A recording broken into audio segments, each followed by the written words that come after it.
your smile. Now the sunshine brings the light.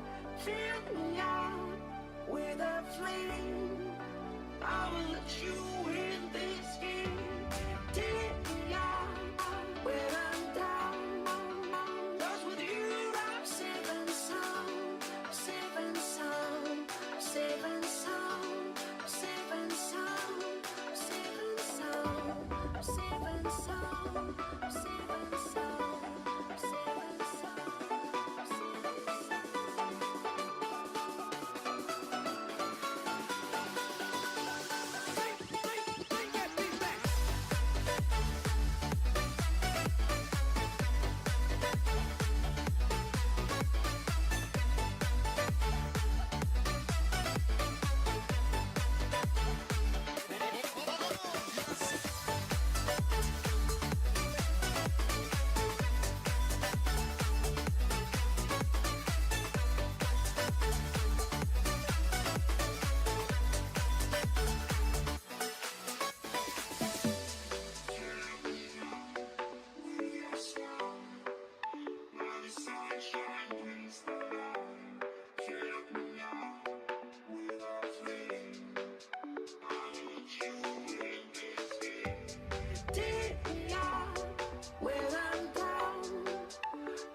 How's it going? All right. We are going to talk about the bipartisan deal that the Senate just released yesterday. We're going to probably read through a little bit of it. Read some articles about the deal, see what's all in it. Probably do some other stuff, but first we are going to watch a sermon on this week's Bible passage of the week. This week's Bible passage is Mark 13:32 through 36.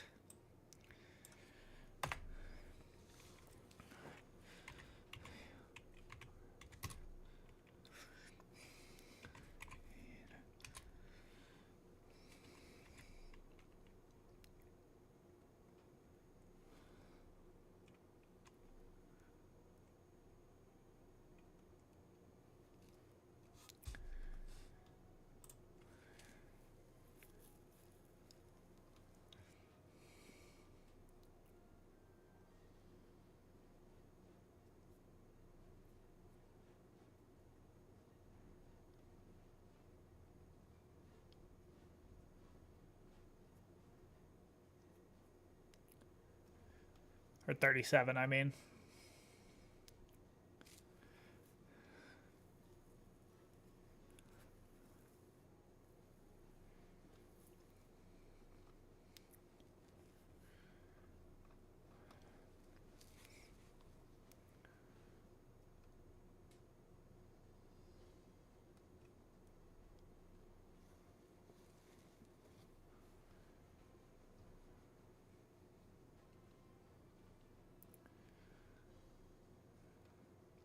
And while we do that, we're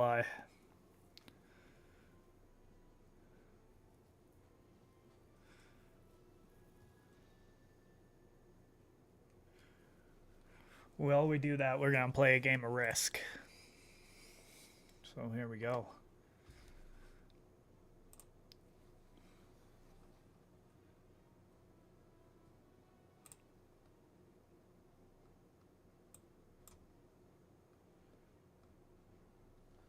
Morning. Okay, I was like, is there no noise? All right, there we go. That's good. That's helpful. If you have your Bibles, open up to Mark 13. We're going to be in Mark 13 for a little bit.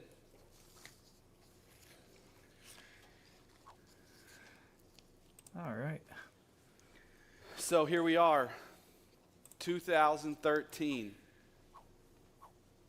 Some of you, during last year, weren't sure 2013 was going to come. Well, here we are, 2013, the beginning of a new year. And like many of you, I've been thinking about my New Year's resolutions. Anyone in here New Year's resolutions people? It's okay, you can admit it. It's nothing unchristian about having a New Year's resolution. It's okay. Seriously, you guys aren't New Year's resolution people. I need some help here. Okay, all right. Well, we're going to have to change the sermon a little bit. No. I think all of you, whether you have like in a list you've written down, the new year this time brings opportunity for us to think about things that we would want to do differently. Things about this year and thinking about last year. Most in the United States. This is just a time. It's one of those new year kind of things that happens in our lives. And so whether you formally did that, I'm guessing and I'm hoping at least that all of you had some level said, for this year there's some things that I want to do differently. For me, I have New Year's resolutions. One of mine is first of all, personally, I want to do all that I can this year to introduce people to the goodness of Duck Dynasty. So if you have never watched Duck Dynasty, I never really got into Duck Dynasty that much. You need to get online to your computer. Go online. All right, I am in. It's on A&E. The fifth seat. So if you don't have cable, you're okay. You can go to A&E. And there's a let's see. What should I do? It's amazing, and you need to watch it. It will change your life. Seriously, it really will. I'm not kidding. So I'm going to do what I can. I have an opportunity this morning to stand in front of you, and I'm so far 13 days. I'm doing good. But I also have others, probably similar to yours. I want to be more healthy. Right? I want to exercise more. I want to do some things to change, my health and those things. I think we all can see in our lives when we look back and say, okay, I want to do this different. I want to be a better husband. I want to be a better father. I want to be better at my workplace. And then we get like 2 weeks in, 3 weeks in, and we're like, what happened?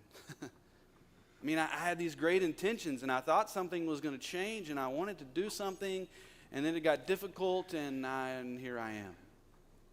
I read something this week that was talking about most people, part of your New Year's resolution is you want to get into the gym and you want to start working out. And so this time of year, gym memberships see just this huge spike, right? Everyone's going in. Everyone has deals. Come join up. Sign for 12 months. They want you to sign for 12 months because they know that the average person doesn't make it, the average person doesn't make it more than 8 weeks.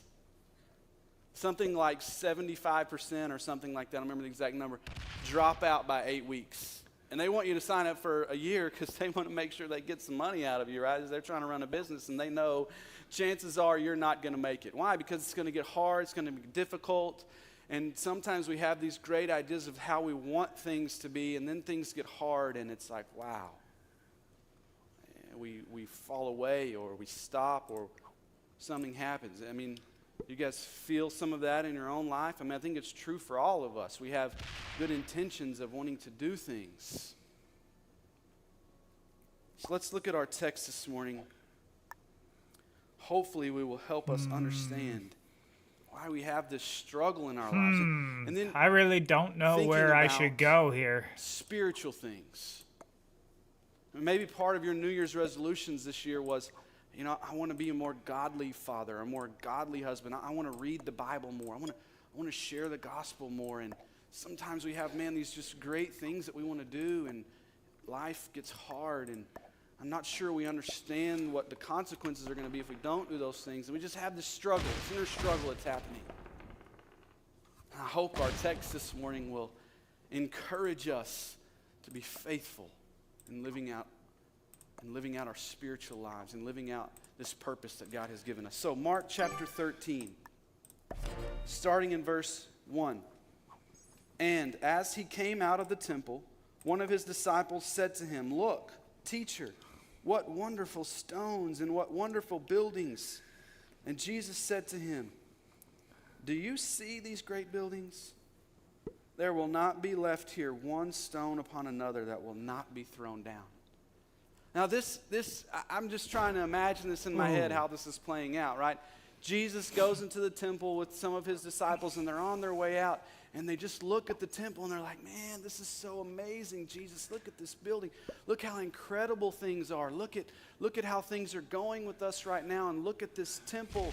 Look man, this is awesome." And then, in typical Jesus fashion, he takes their comment or their perspective and he just turns it on its head. He's like, "Oh yeah, that's really good, but you know what's going to happen? This thing's going to be turned upside down and totally demolished." I mean, you don't think the disciples were like, "Whoa." I mean, we were just talking about how great this thing looks, and Jesus is like, "Yeah, and this is what's going to happen." And then you can see their wheels start to spinning. So we pick it up in verse 3. You can tell by their response that, Jesus says something and they're not sure what to do with this. So verse 3, they go across kind of this valley to the other side of the Mount of Olives opposite the temple. So it kind of gives this picture. They're looking back at the temple and thinking about what Jesus just said. Peter, James, and John and Andrew take him aside, ask him privately, "Tell us, when will these things be, and what will be the sign when all these things are about to be accomplished?" So Jesus tells them, "I'm going to turn this temple upside down. I'm going to destroy this thing." And their wheels start turning on what they think. They have these two questions. "Jesus, when is this going to happen? And how are we going to know it's happening?" See, they're remembering what they're hoping Jesus is going to be. Flip over to the end of Malachi, the end of the Old Testament, last book in the Old Testament, the last thing that we read in the Old Testament, Malachi chapter 4.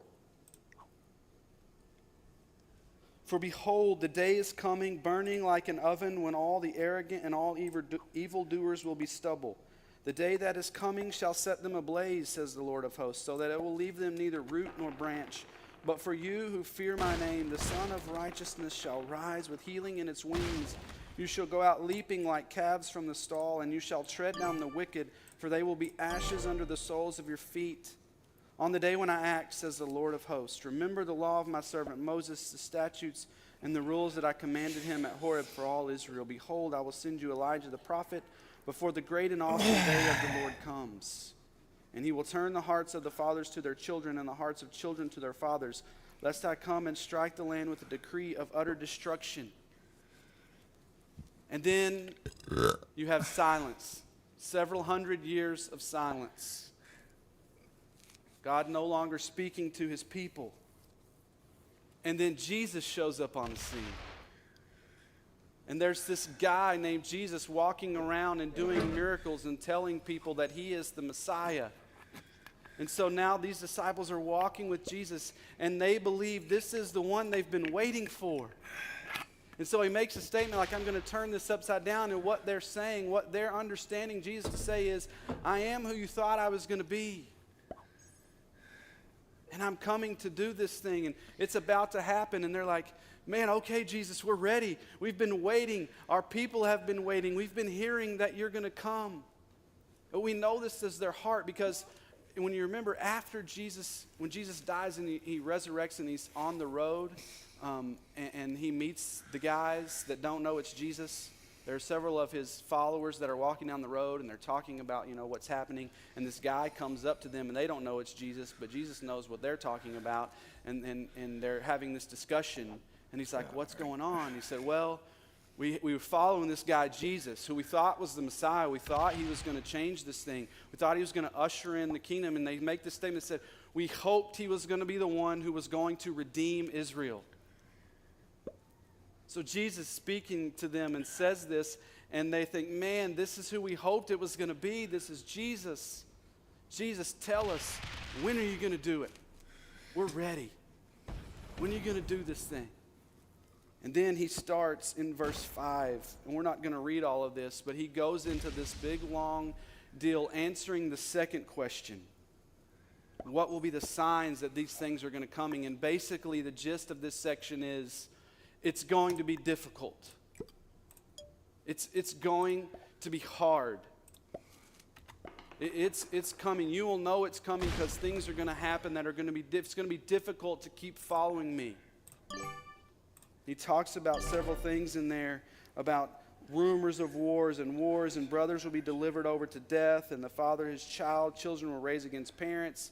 He's saying it's going to be hard. You're going to be taking in front of councils. It's going to be difficult. And then you get to verse 24, and he says, in those days after that tribulation, the sun will be darkened, and the moon will not give its light, and the stars will be falling from heaven, and the powers in the heavens will be shaking. And they will see the Son of Man coming in clouds with great power and glory. And then he will send out the angels and gather his elect from the four winds. Why did he say that? From the ends of the earth to the ends of the heavens. And you read chapter 13, and if you're like me, you're like, what in the world does some of this mean? Wars and rumors of wars and brothers over brothers and abomination and desolation. What in the world? And I think it's funny, at least it's funny to me. This account is in 3 of the 4 Gospels. And in all 3 of those accounts, there is no response from the disciples. I think that's pretty funny. Because I think they're sitting there listening to Jesus and they're going, oh my goodness, what is he talking about? What in the world is he talking about? I think most of us, when we think about Jesus' come, we have Jesus' return, Jesus' coming for them. Think about their perspective. Jesus hasn't died yet. Mm-hmm. And Jesus hasn't done anything yet except live this perfect life and tell them who he's going to be. We have the perspective of looking back and seeing what Jesus did in conquering death and the grave, but they haven't seen that yet. All their hope is on what they're hoping this guy's going to be. And Jesus tells them this whole deal, and they're like, what in the world? And then you and I pick it up and read it today, and if you're like me, you're like trying to figure this thing out, and what does he mean by all of these things? And then he gets to verse 32. He says, let's read 32 to 37. But concerning that day or that hour, no one knows, not even the angels in heaven, nor the Son of Man, but only the Father. Oh. Be on guard, keep awake, for you do not know when the time will come. It is like a man going on a journey when he leaves home and puts his servants in charge, each with his own work, and commands the doorkeeper to stay awake.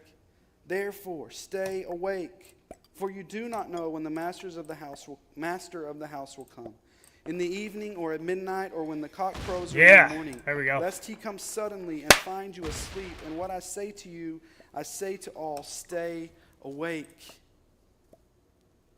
So Jesus tells them this whole thing, answering their second question. This is what it's kind of look like. This is what you can expect. And I'm sure Jesus sees in their face, I don't know what you're Why the fuck talking would he about. laugh I'm not about that? sure. I'm hopeful, but I don't know. And then in this part, he closes with two truths that he really wants them to get to understand. And then he's going to give them this admonition, this encouragement on how they need to live. He says, but concerning that day or an hour, no one knows. So concerning your first question, when is it going to happen? I don't know. Only the Father knows. He's telling them, you don't know when this is going to happen. You don't know when this is going to happen, when it's going to take place.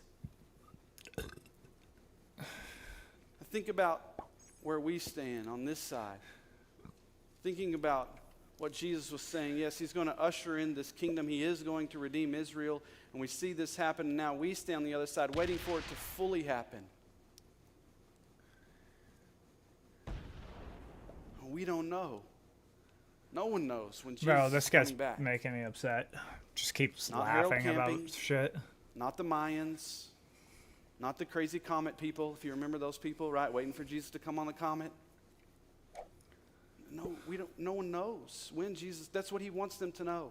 The answer to your question is, I don't know. Now, I'm going to be honest here. Don't ask me to explain. Whoa! The Father knows something and Jesus doesn't know something. What the I don't know. fuck? That's just something that the Father, how he works here in this. Hopefully, what the fuck?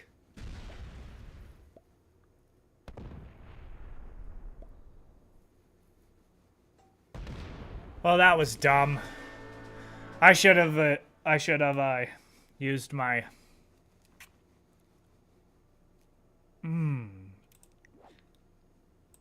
That guy sucks. He really just wasted his troops like that for that. Huh. Well, that's too bad. I should have traded. I didn't think that someone would do that. Moment in this life with the disciples, Jesus says, I don't know, but it's going to happen. He says, we don't know when it's coming. It could be today, could be tomorrow, it could be another 1,000,000 years.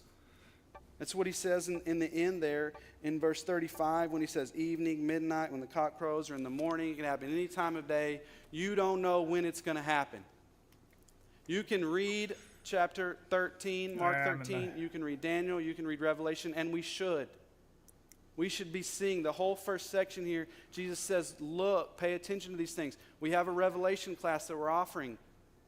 It would be great if you want to jump into that and start seeing these things. But Jesus says, but number 32, but concerning that time, we don't know for sure when it's actually going to happen. Doesn't mean we shouldn't be paying attention. Doesn't mean we shouldn't be looking. But you can try all you want to figure it out, and the truth is you're not going to figure it out. And then he tells them, implied in here is the other truth that it is going to happen. He says there in verse 33, 35, and 36, he says, it will come. Be on guard. Keep awake, for you do not know when that time will come. Verse 35, for you do not know when the master of the house will come. Verse 36, lest he come suddenly. In verse 32 and 33, that day, that hour, that time, what he wanted his disciples to know and what he wants us to know. And the reality and the truth is that Jesus is coming back. So just because we don't know when it is, don't get confused. Because Jesus is coming back. What he's telling them is, I am the Messiah. I am the one who is going to come to redeem Israel. You can believe that. He wants them to know he is everything that he said he is. He is the Messiah. He is the King. And he is coming back to reign forever.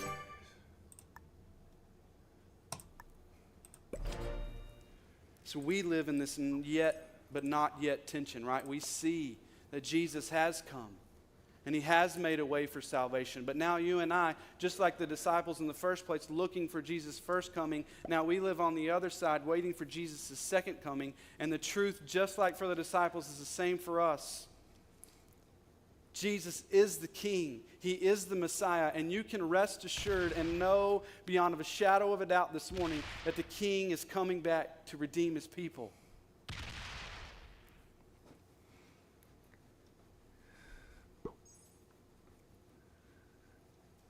Jesus is the Messiah. Just like he had been predicted about forever. Jesus is the one who's going to redeem his people. Jesus is the one who's going to make all things right. Jesus is who he said he was. He's the King. He's the Messiah. And he wants the disciples to know that. Yes, it's going to get hard, and you don't know when the end is coming, but trust me, it's coming. And he wants them to know these two truths, and I know we're sticking here kind of on a knowledge side because of what he's trying to teach them. He's trying to change their heart, because if we change our heart and really believe something, the consequences of something, then it affects the way we live our life.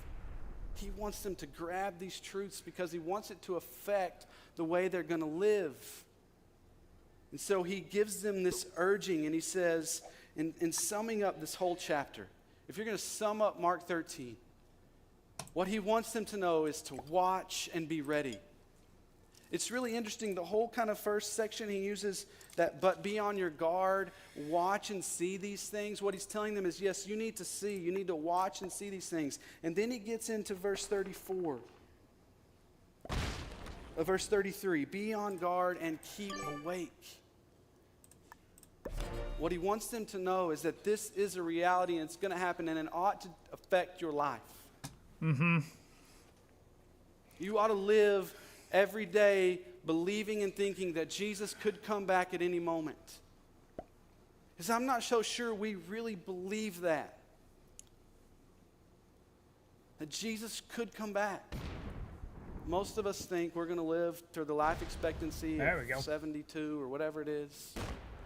Oh, nice. And Jesus wants them to know that he is going to return. And this is so important. Why does he want them to know he's coming back? Why is he telling them this? Because he wants to give them a sort of warning here. That little part in 34, 33, be on guard and keep awake. He's saying, you need to pay attention to this. Because if you don't, it's not going to be good for you. I'm coming. The King is coming, and you need to be ready. And if you're not, it's not going to be good. In verse 13, he says, but the one who endures to the end will be saved.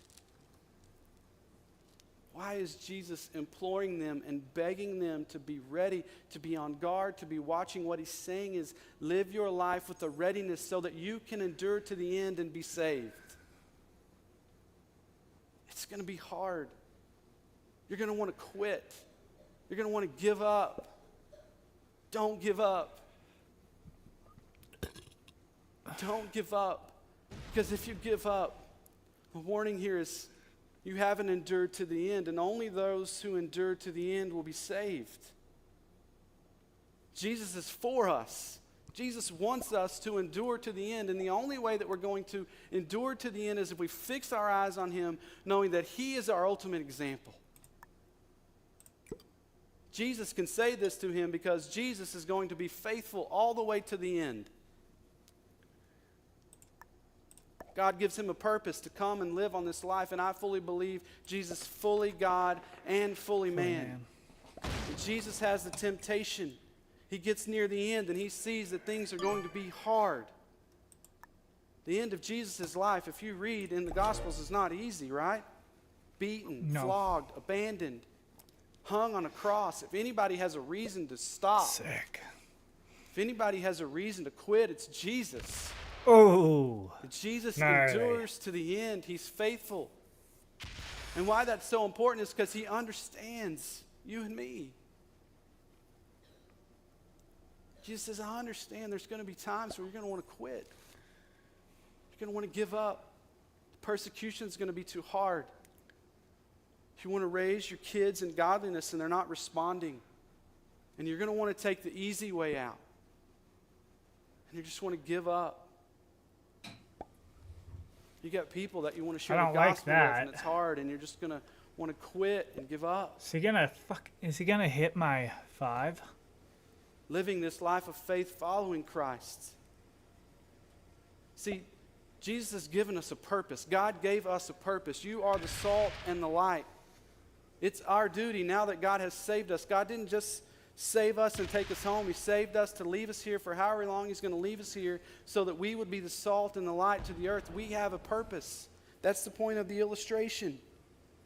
Verse 34, it's like a man going on a journey. When he leaves home and puts his servant in charge, each with his work, and commands the doorkeeper to stay awake. We have work to do. And we need to be diligent. We need to stay awake. We need to live in the reality that Jesus could come back at any moment. And if we don't endure, if we don't be faithful in the things that God has asked us to do, the warning is that you cannot be confident that you've endured to the end for salvation. Now, I'm not saying you can lose your salvation. That's a whole nother argument or a whole nother discussion. But there's certainly the warning all through the New Testament. The ones who will be saved are the ones who have endured to the end. If you really believe in Christ, if you really believe that God has called you to this, saved you for a purpose, and you will live this purpose out, then you will endure to the end. Because Jesus will help us endure to the end. He's given them this warning because Jesus is for us. Jesus wants us to endure to the end. He wants us to be faithful. These two truths that he's telling us, we don't know when Jesus is coming, but Jesus is coming, and he wants them to know that to motivate them to live a life of faithfulness every single day.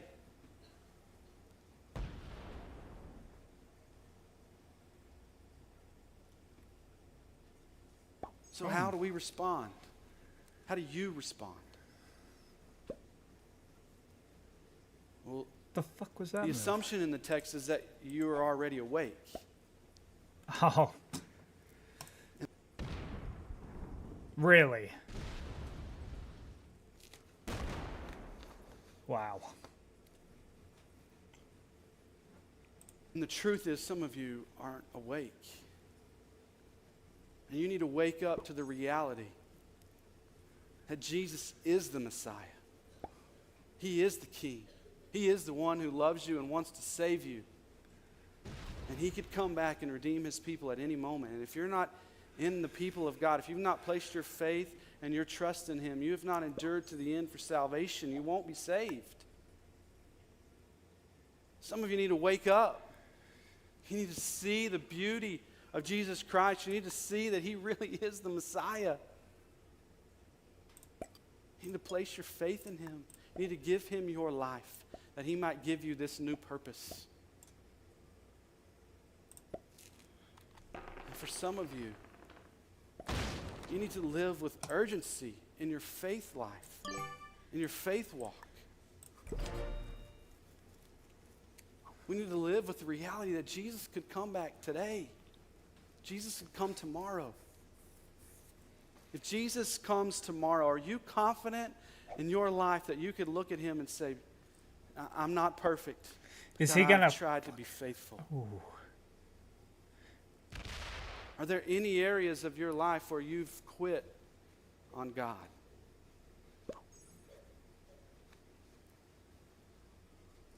We got to live with urgency. God's given us a purpose. God's given us a task and the way he wants to live our lives. And the truth is he could come back at any moment and be over, and he's going to ask us, how's it going? What are you doing? And I know for me, I want to live my life with an urgency that really, really deep down with all of who I am believes that Jesus could come back at any moment. But that's going to affect you. You got to quit being complacent. Quit being lethargic. Quit procrastinating in your faith. Well, I'll tell that person about the gospel tomorrow. There may be no tomorrow. I'll start reading my Bible tomorrow. There may be no tomorrow. Well, I'll start serving in the church when things get better in my life. There may be no next month. God's asked us to be faithful, and he's calling us to be faithful now because he wants to use us. So how will you respond to this truth? Will you live with urgency in your life? What I'm not saying, just to clarify, students, I'm not telling you that you need to drop out of school. All right? Tim said today could be the day, so I want to go see the world or whatever. I'm not telling you to go do something drastic, unless God is telling you to do something drastic. What I'm telling us, what I think Jesus is telling us is, I've called you to a way to live your life, to be faithful and obedient to me, and I want you to do that every single day with an urgency that believes that that I could come back at any moment, and you're going to be held accountable for the life that you've lived in your faith.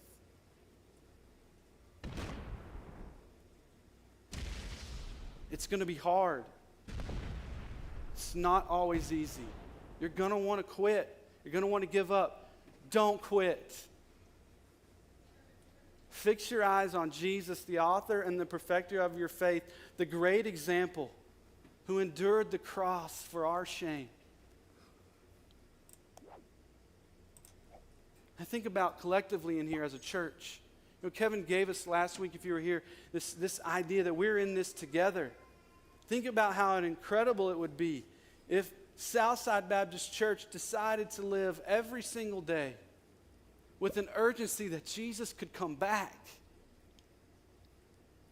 That's going to change how we live together. Relationships that need to be restored in this place. Stop waiting.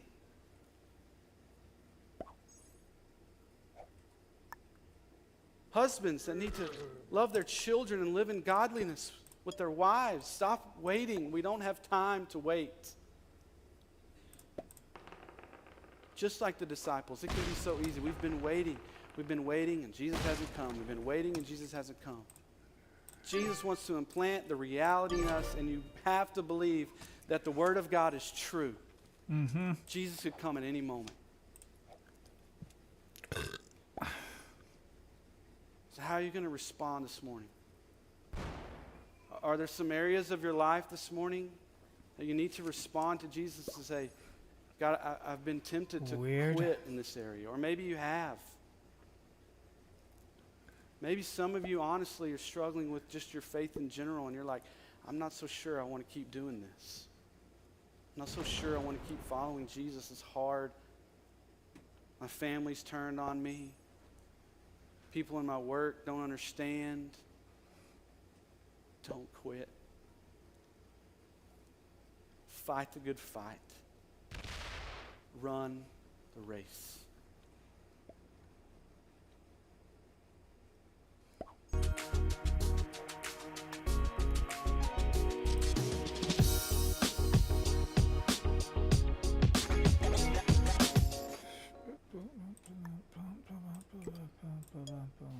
Synergism is based on monergism. That's the theological takeaway from our passage this morning. But in many ways, that's the theological takeaway of the whole Bible. What in the world does it mean then? Well, a large part of education is just expanding our vocabulary, so let's get a little bit educated this morning. You all know what synergism means. Synergy, soon with energy or ergon work, to work together.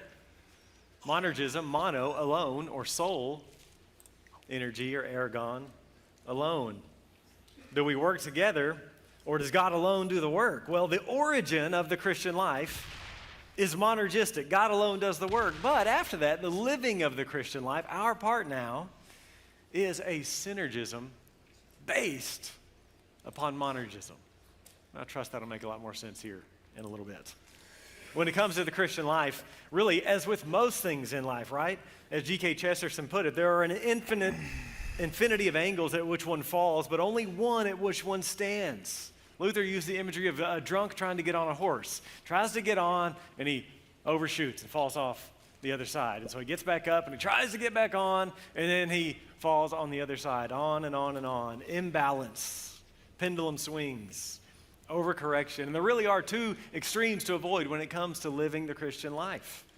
On one side of the horse, legalism. On the other side of the horse, passivity. Legalism says that all depends upon us. We must work to gain God's favor. And then on the other side is passivity. We don't do anything. God does everything. Well, we want to land in the biblical middle. If you were here 2 weeks ago, Bobby Tao shared a really helpful quote by J.I. Packer, and he said, the Christian life is not a matter of let go and let God. It's trust God and get going. Not mere monergism or mere synergism when it comes to living the Christian life, but a synergism that is based upon monergism. Another way to put it is the title of the sermon, We Work Because God Works. Our text is Philippians chapter 2, verses 12 and 13. If you don't have a Bible, I encourage you to grab one there in your seat. It's page 922. 922, Philippians chapter 2, verse 12, the Holy Spirit through the Apostle Paul. Therefore, my beloved, as you have always obeyed, so now, not only as in my presence, but much more in my absence, work out your salvation with fear and trembling.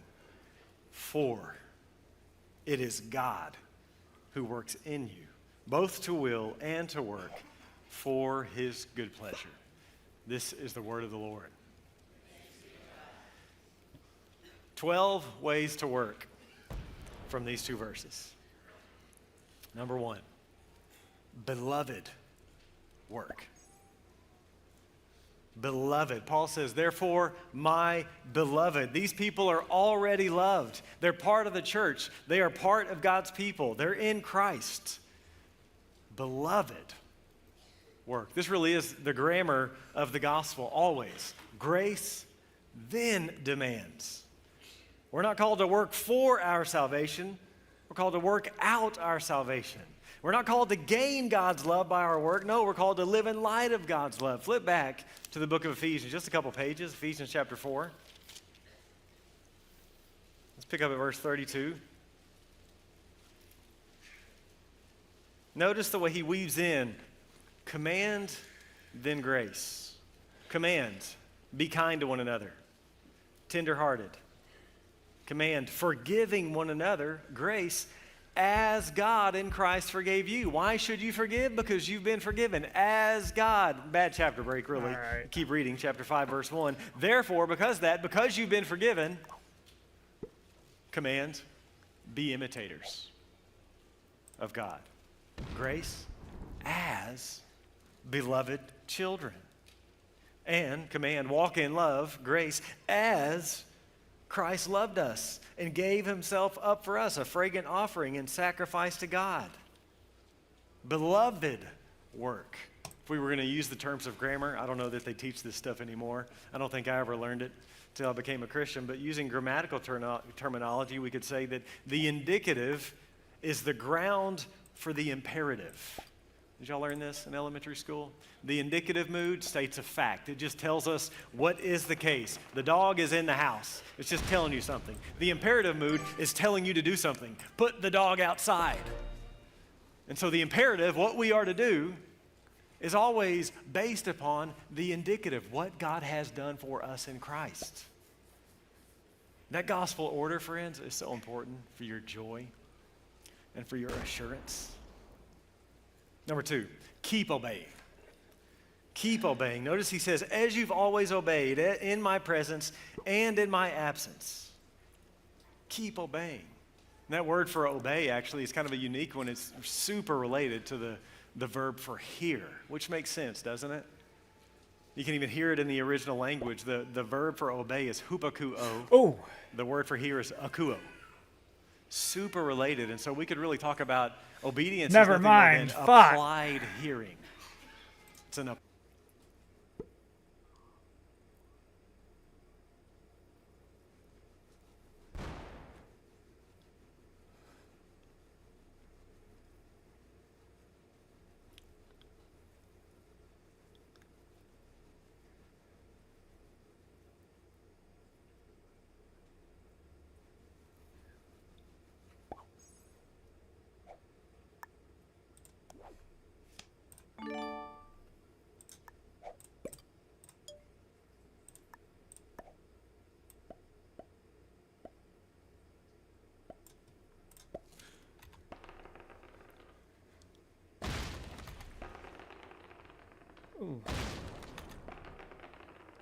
what the fuck? What the? Finally.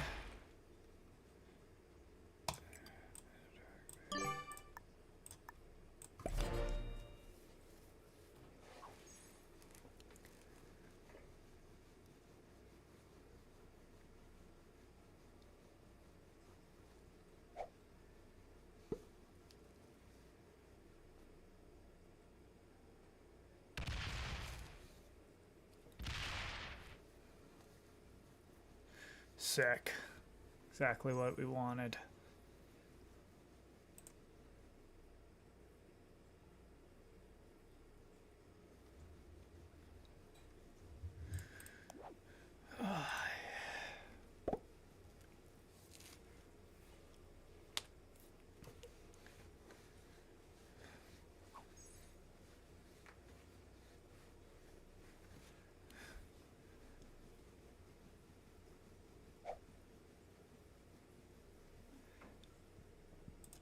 All right. So Mike Johnson was on Meet the Press yesterday. I think it was yesterday. And so we'll watch that. He was talking about the border deal and When you shop everything. So Amazon.com, we'll watch there's that a and good chance see. you're buying from an independent seller like Adrienne. Her Yeah. business, Blue Henry. This Sunday, border battle. The border is a catastrophe. We have a broken immigration system. A bipartisan border security bill that would help fund the wars in Ukraine and Israel faces an uncertain future. Any Republican that signs it should be ashamed of himself. We ultimately fell on And the the border tax policy. base. We will live to regret it. Will House Republicans kill the bill? And is their push to impeach Homeland Security Secretary Alejandro Mayorkas just fueling partisan divisions? It's not an impeachable offense. This is a policy difference. My exclusive guest this morning, Speaker of the House, Mike Johnson, plus fighting back. The U.S. military launches retaliatory strikes against Iran-backed militants after a drone attack killed 3 American service members inside Jordan. They have a lot of capability. I have a lot more. Does this proxy war with Iran risk turning into a direct conflict? I'll talk to National Security Advisor Jake Sullivan. And trailing Trump. We now have, in large part because of you and organized labor, the strongest economy in the whole damn world. The economy is roaring back, but voters aren't willing to give President Biden credit as his approval rating hits a new low. And he is now trailing Donald Trump by 5 points. Steve Kornacki will have the results of our new NBC News poll. I don't get what the fuck that was. Why he would block me like that. Washington correspondent Hallie Jackson, Sam Jacobs, editor-in-chief of Time, Ramesh Ponnuru of the National Review, and Simone Sanders Townsend, former chief spokeswoman for Vice President Kamala Harris. Welcome to Sunday. It's Meet the Press. From NBC News in Washington, the longest-running show in television history, this is Meet the Press with Kristen Welker. Good Sunday morning. We begin with our brand new NBC News poll, which brings more warning signs for President Biden and his re-election campaign. One of our pollsters tells us we are looking at a, quote, presidency in peril. With the general election just 9 months away, President Biden has declined on every measure since 2020, is struggling with key elements of his base, and now trails former President Donald Trump by wide margins on the issues voters say are most important to them. Joining me now to take us through the numbers is national political correspondent Steve Kornacki. Steve, these are some truly stunning numbers. They really are, Kristen, and let's just start with the bottom line. When you ask folks, hey, if it's the general election and it's Trump versus Biden, in our poll, Donald Trump now leads Joe Biden by 5 points. Compare that to the last time we polled back in November. Trump was ahead then, but it was only by 2 points. Wow. It's even more significant when Why you look would at he it do this that? way. Over time, we have been testing for 5 years now, going back to 2019, a Biden-Trump matchup. Remember, 2019, 2020, Joe Biden led. He led big in every single one of our polls. For the first time in November, Donald Trump pulled ahead in our poll, and now at 5 points, this is the biggest lead NBC has ever had in 16 polls for Donald Trump over Joe Biden. And of course, undergirding all of this is this question of he is the incumbent, Joe Biden. We ask voters, what do you think of the job he's doing? And look at that, Kristen, 37% approve and now 60% disapprove. And we should say that is the lowest approval rating since former President George W. Bush's second term. Yeah, and it's put that in further context, too. Bush in his second term wasn't running for re-election. Here's the presidents who were running for re-election in our poll starting their re-election year. What was their approval rating? Bush was over 50, he won. Obama was almost at 50, he won. Trump 4 years ago was 46, he lost. Look how low Biden's number is compared to those predecessors at this point. Their number's all much bigger than Does he kill me? It shows you the improvement Biden has to make here in the coming months. The issues that are driving this, too, the economy, no surprise, we've been talking about it, but look at that advantage for Trump, 22 points. Wow. And securing the border here, folks, say very important, Trump with a 35-point advantage. The economy is so striking, Steve, because jobs are up, inflation is down. Voters aren't giving him credit for that. Yeah, there are a couple areas in here, I think, where Democrats see potential opportunities to grow Biden's support. Certainly, they are hoping the economy, folks change their perceptions of it and start rewarding Biden for it. That's what they're hoping, certainly. How about this, though? Also cautionary for the White House. Go back 4 years ago. It was two folks in their 70s running, Biden versus Trump. And we asked then, do the candidates have the necessary physical, mental capacity? It was about even, 41-38. Now, you ask it, 46% say that Donald Trump does, just 23% when it comes to Joe Biden. And think of one of the central themes of Biden's campaign in 2020. He said he'd be competent. He said he'd be effective. Folks said they believed that in our poll in 2020. One of the big reasons Trump lost, but now complete, total reversal. 48% say Trump competent and effective. Barely a third say that for Biden. That's right. He said he was going to bring stability back to the White House. And now he's the incumbent, and folks are maybe looking at him and maybe looking at Trump as not the incumbent in a different light here. Just a couple other things to get through. This is a On pickle the here. Policy, again, Israel, Hamas, center stage in the in the world picture right now. Overall, big disapproval for Biden on foreign policy, particularly on Israel, Hamas. That's particularly acute among the youngest voters, 18 to 34-year-olds. We have them tied, Trump versus Biden, and a lot of those Biden voters, 18 to 34, they say they don't like Biden. They just don't like Trump more. It's this type of erosion among these key groups that really worries Democrats. And it is the area, too, we say, where Democrats think there might be opportunity. They think they can get more young voters motivated to vote, maybe not by being for Biden, but by being against Trump. This is one area they think they can improve on and maybe make this race a little different. But the other one to key in on, too, independents. Trump, look at that, with a 19-point advantage. Also, keep in mind, that shows you a lot of independents look very open to potentially another choice if something were to emerge. And also, among white voters, Trump with a big lead. Black voters, Biden with a big lead. But want to point this one out, Hispanic voters. Wow. Trump with a 1-point advantage. We've been asking, would those gains he made 4 years ago stick? Our polls suggest they certainly have, and they've maybe grown. And we did ask this question, Kristen. If one of these cases this year ends in a conviction, a felony conviction for former President Trump, would that change your vote? 45% said in that scenario, they vote for Biden. 43% for Trump. This is also something the Biden campaign obviously hoping for, although It's a long history in polling of asking folks about hypotheticals and them actually reacting a little differently when it actually happens. A little bit of a game changer, but still incredibly close. Very. I don't do Congress the way most people do. I'm the only Democrat in this race who has never, ever taken a dime from corporate PACs. And I'm the only single mom of school-age kids in the House or the Senate. I'm not in Congress to be whining. Steve Kornacki, thank you so much. Really appreciate it. We want to turn now to the Middle East. Secretary of State Antony Blinken is traveling to the region today. His 5th trip there focused on high-stakes diplomatic talks. It comes after the U.S. helped launch strikes against Houthi targets in Yemen overnight, and after it bombed 85 targets in Syria and Iraq Friday. Retaliation for a drone attack that killed 3 U.S. service members stationed in Jordan. Syria has called the strikes a blatant air aggression. Iraq says they're a violation of Iraqi sovereignty.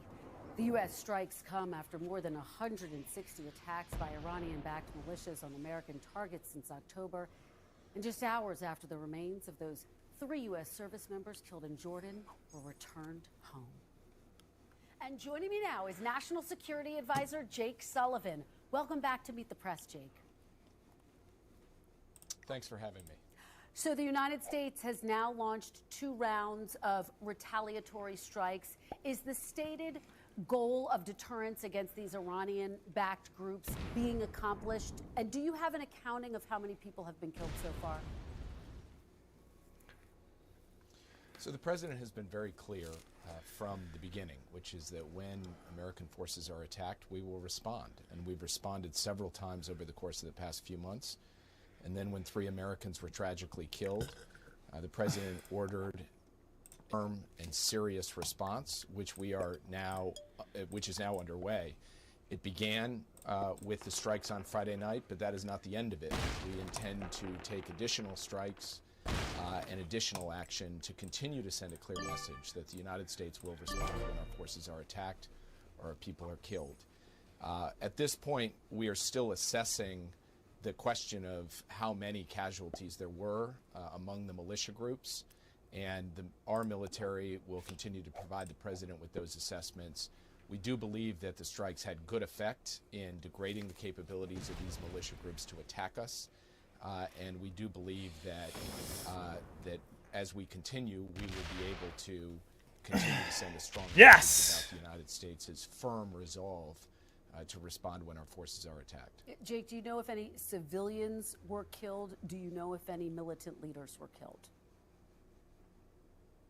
We do not have at this time any confirmation of any civilian casualties. Our military is still looking at that. What we do know is that the targets we hit were absolutely valid targets from the point of view of containing the weaponry and the personnel that were attacking American forces. So we are confident in the targets that we struck, and I will defer to a final analysis the question of who was taken out among militant leaders. Let me ask you about the reaction to these strikes. The House Speaker, who I'm going to interview momentarily, said in a statement, quote, "Unfortunately, the administration waited for a week and telegraphed to the world, including to Iran, the nature of our response. The public hand-wringing and excessive signaling undercuts our ability to put a decisive end to the barrage of attacks endured over the past few months." What is your response to the House Speaker? Well, I find it somewhat strange. The president made clear before we were attacked at Tower 22 in Jordan, before our brave service members were tragically killed, that if we were attacked, we would respond. So Iran and its militia groups knew that the United States was going to respond. We also said we'd do it at a time and place of our choosing. We planned the attack, we executed the attack, we hit where we wanted to hit, when we wanted to hit. And that was at the military advice of the president's commanders, and he gave them the order to go ahead and do it. And we think that those strikes had good effects. So, of course, there will always be armchair quarterbacks, but we are confident in the steps that we have taken so far, and we are confident in the course that we are on going forward. Is the United States already in a wider war in the Middle East, Jake? What the United States is doing is responding to threats as we see them with significant but proportionate force. But has the war We are seeing expanded? threats Has the to war shipping expanded in the region, Jake? Well, first, we don't accept that what's happening in the Red Sea, for example, Kristen, is entirely tied to the war in Gaza, because the Houthis are attacking shipping that has absolutely nothing to do with Israel. So there are connections among these things, to be sure, but these are distinct threats as well that we need to deal with on their own basis. So in the Red Sea, we need to deal with the threat to commercial shipping, and we are doing so with a coalition of countries. In Iraq and Syria, we need to deal with threats to our troops, and we are doing so including with the strikes the president ordered Friday night. Well, you mentioned Iraq and Syria. Let me ask you, how do you respond to Iran's foreign minister calling this a strategic mistake that will destabilize the region? Is the United States bracing for a counterattack? Well, I'm not a bit surprised that Iran didn't like the strikes that we took on Friday night, so that would be par for the course. We are prepared to deal with anything that any group or any country tries to come at us with, and the president has been clear that we will continue to respond to threats that American forces face as we go forward. Have you ruled out strikes inside Iran? Well, sitting here today on a national news program, I'm not going to get into what we've ruled in and ruled out from the point of view of military action. What I will say is that the president is determined to respond forcefully to attacks on our people. The president also is not looking for a wider war in the Middle East. But is it off the table? Are strikes inside Iran off the table? Again, Kristen, sitting here on television, it would not be wise for me to talk about what we're ruling in and ruling out. So you're not ruling it out? I'll just say the same thing one more time, which is I'm not going to get into what's on the table and off the table when it comes to the American response. All right, I want to turn to the war in Gaza specifically. Secretary Blinken, as I just said, is making his 5th trip to the region today to try to get those talks to broker a ceasefire deal, the release of the remaining hostages. Could these retaliatory strikes undermine those talks, make it more difficult to secure a final deal? Are you sick and tired of watching your cash burn away from rising utility costs? Stick with me for the next 30 seconds, and I'll reveal the little-known secret of how homeowners are breaking free from rising power bills with the new Massive Money Savings Program and going solar for nothing up front. Hi, my name's Dusty, co-founder of Pure Light Power, a locally owned solar company where we help homeowners stop renting their power and start owning it with zero upfront costs. You see, in the past, solar was expensive, and it took years for customers to see a return on their investment. Today, that is no longer the case.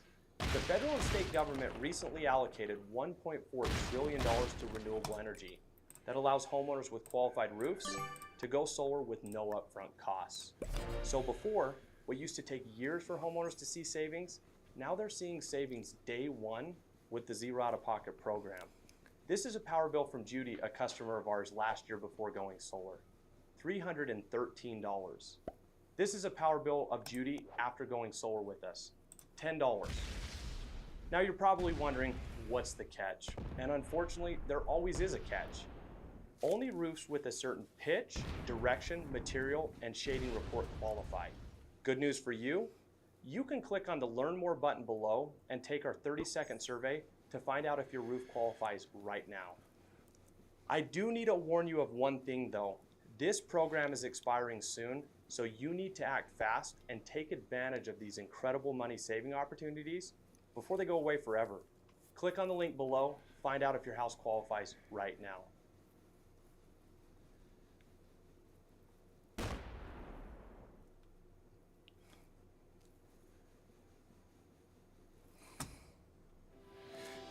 Sometimes the front lines are in our own backyard.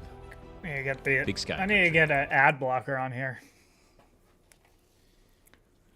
Look, ultimately, the question of whether those hostages will be released comes down to a negotiation among Israel and Hamas backed by Egypt, Qatar, and the United States. We believe that the steps that we took on Friday and the steps we took against the Houthis last night are not connected to the hostage negotiations. And we believe that now, at this point, it's up to Hamas to come forward and respond to what is a serious proposal, and we will continue to press the Qataris and the Egyptians to try to generate a positive response to them so that all of those hostages, including, Kristen, American hostages, get home to their families. Do you have a full accounting of how many hostages are being held and are still alive?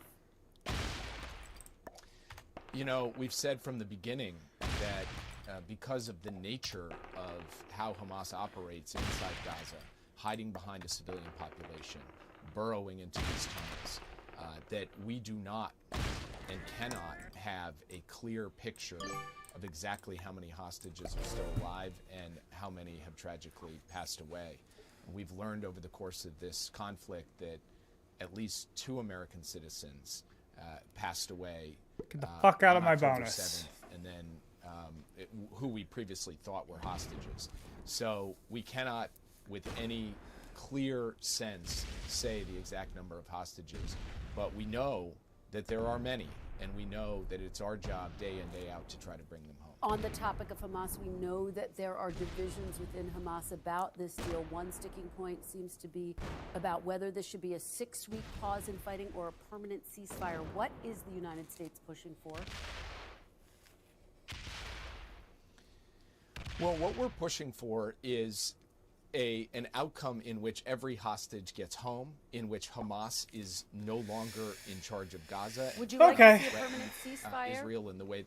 Would you like to see a permanent ceasefire, James? Well, everybody wants, Kristen, everybody wants to see an end to the war. Nobody's rooting for the war to continue, but for the war to end in a serious and sustained way, what we need to see is all the hostages coming home and Hamas no longer being able to pose a threat to Israel. That's what is necessary. Otherwise, any temporary ceasefire is going to be just that, temporary. There was a ceasefire on October 6th. Hamas broke it. So the goal now is to get all of the hostages out and to ensure that Hamas cannot represent a threat to Israel going forward. Speaker Johnson told his conference yesterday that the House is going to vote on a standalone aid package for Israel. Jake, without any spending offsets, will President Biden sign that bill if it comes to his desk? Look, we've been clear that we need to solve all of the major national security challenges facing the United States. That means the supporting Israel, it means the war in Ukraine, it means the Indo-Pacific, and it means the border. And there is a bipartisan effort in the Senate underway right now to do just that. We regard the ploy, and we see it as a ploy that's being put forward on the House side right now, as not being a serious effort to deal with the national security challenges America faces. From our perspective, the security of Israel should be sacred.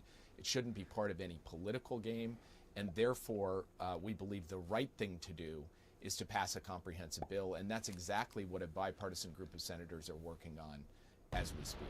Okay, let me ask you finally, Jake. Our new NBC News poll, which we were just discussing, found only 29% approve of President Biden's handling of the war in Gaza, 60% disapprove of his handling of foreign policy overall. Should the president be factoring the public's disapproval into his foreign policy decisions? Well, I can't speak for the American people, but I can speak for the president. And the president every day is working tirelessly to deal with the threats and challenges we face in the Middle East, to support Israel while trying to Does he kill me? Casualties, to protect shipping in the Red Sea with a coalition of more than 20 countries, and to respond to the threats against our forces, including the attack that killed 3 Americans. That's what he's going to continue to do, in the best interests, the best national security interests of the United States. All right, National Security Advisor Jake Sullivan, thank you so much for your time this morning. We really appreciate it. Thanks for having me. When we come back, can both parties agree on a border deal, or will 2024 presidential politics prevent it? The Republican House Speaker, Mike Johnson, joins me next. When you shop on Amazon.com, there's a good chance you're buying from an independent seller like Adrienne. When Adrienne launched Blue Henry cocktail garnishes, she was up to her neck in orders. She needed to expand. It's like There's nowhere else, Adrian. She got a loan from Amazon to move into a bigger space. It's fabulous. It's everything we need. So no cocktail goes ungarnished. Yeah, break him.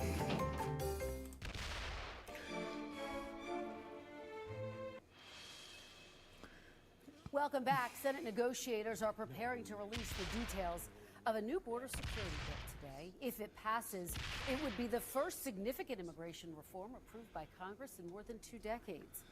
But even before the text of a bill has been released, former President Trump has vocally opposed it. And on Saturday, the House preempted Well, because he knew that it was going to be bullshit. months of negotiations and proposed a standalone Israel aid bill, setting up a showdown with the Senate.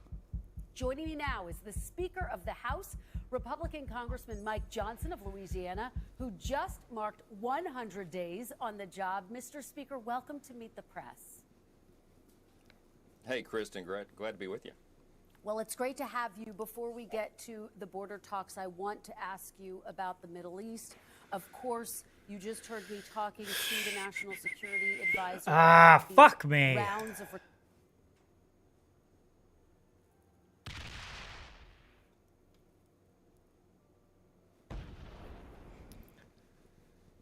If he breaks up the shit.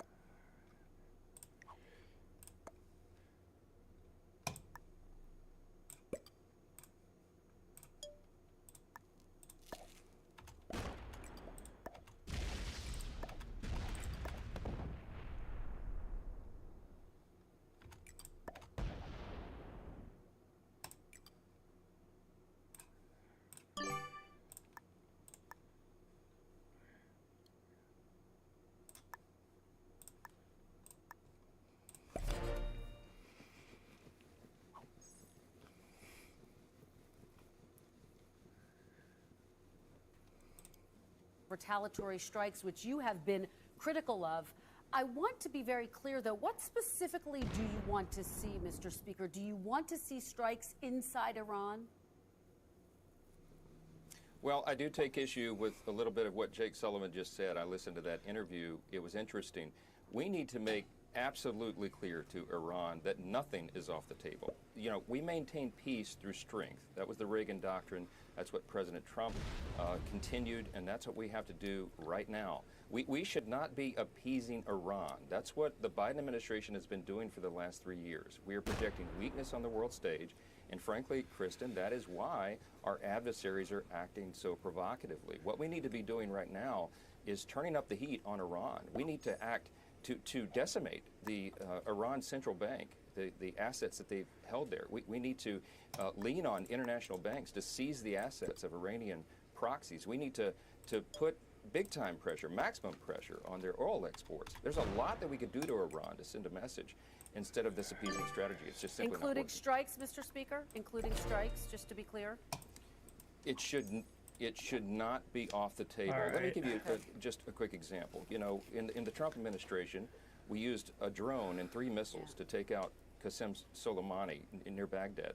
That sent a strong message, and it quelled all of the activity there. What we're doing right now, we're using potentially hundreds of munitions to strike close to 100 targets so far, but we're not going right to the heart of the matter. I think that's a real problem. And of course, the Biden administration has argued they have launched a number of retaliatory strikes against all of those attacks. Let me ask you, though, about your surprise move on Saturday, Mr. Speaker. You proposed a new standalone aid package to provide funding for Israel.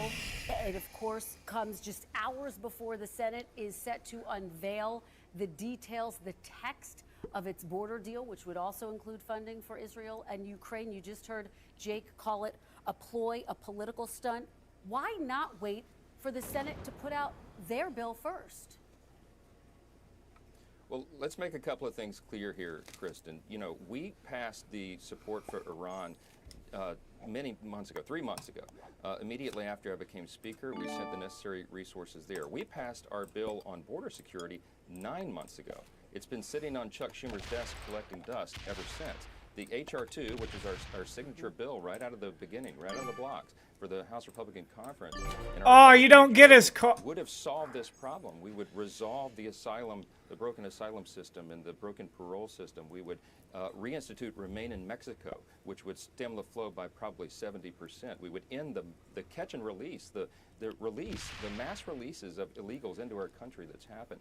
This border is out of control. All these problems have mounted, and the Senate has been dithering ever since. We cannot wait anymore. The reason we are going to send the new Israel package over is because the time is urgent, and we have to take care of that responsibility. Mr. Speaker, as you know, that bill that you passed in the House would be dead on arrival in the Senate. Your Republican colleagues in the Senate have said as much. So I guess my question is, did you propose this standalone Israel aid package to kill this compromise deal in the Senate?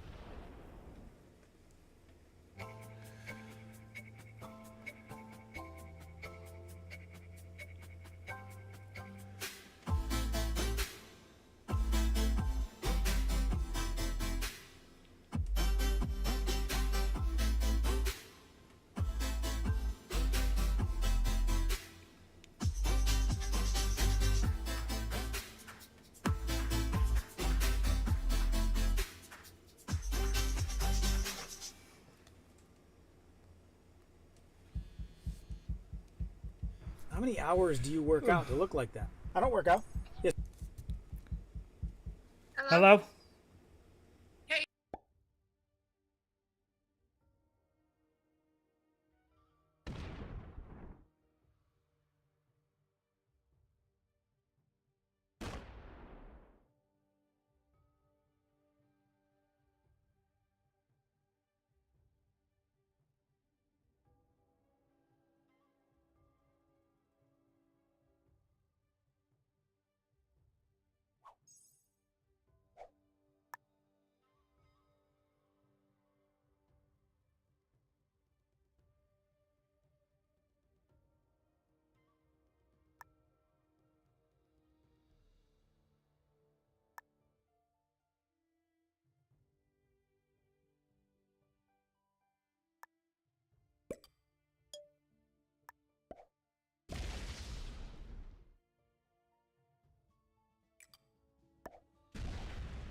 This game is shit because of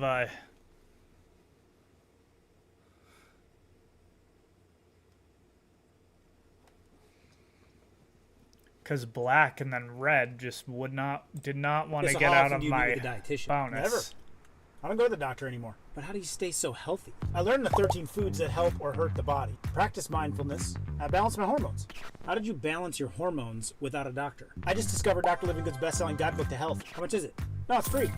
How do I get my hands on it? Just click the link. I am a primary care physician. I'm frustrated, and it is not what I signed up for. No, we've made very clear what the requirements of the... All right, I wanted to...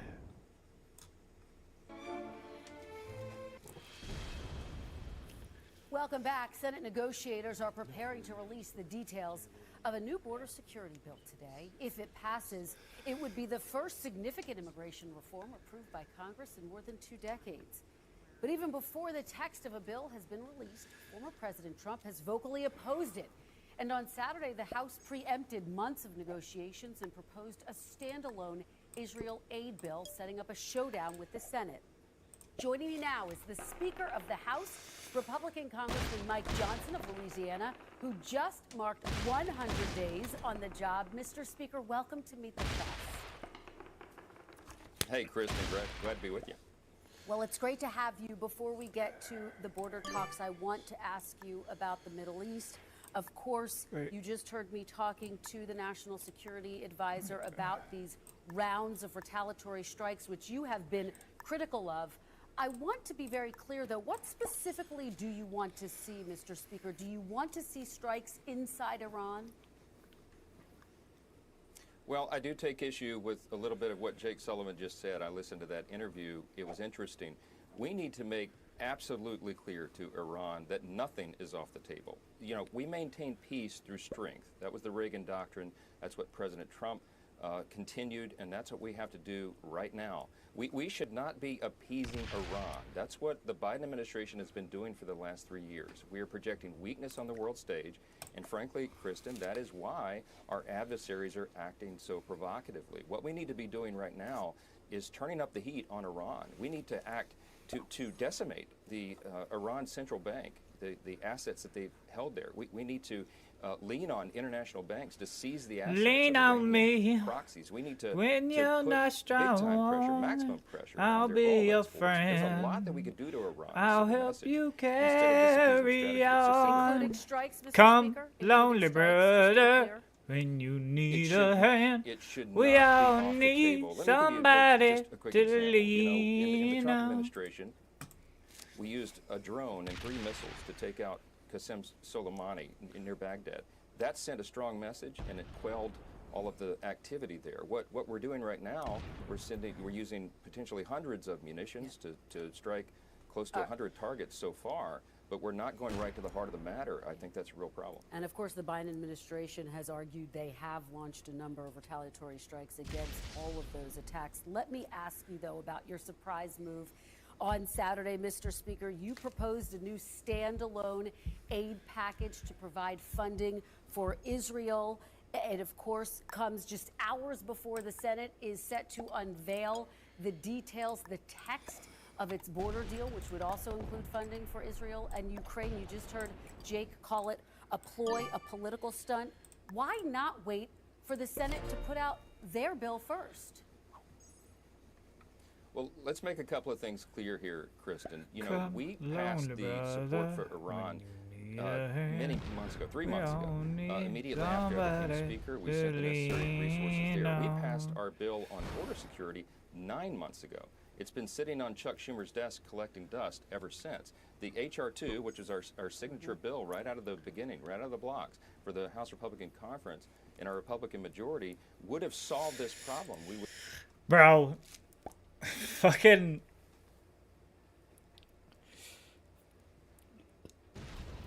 Blue could win right now if they knew how to play.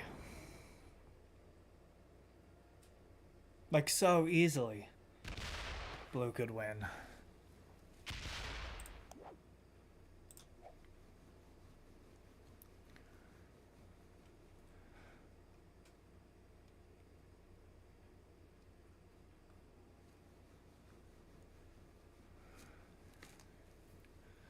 When you're not strong, I'll be your friend.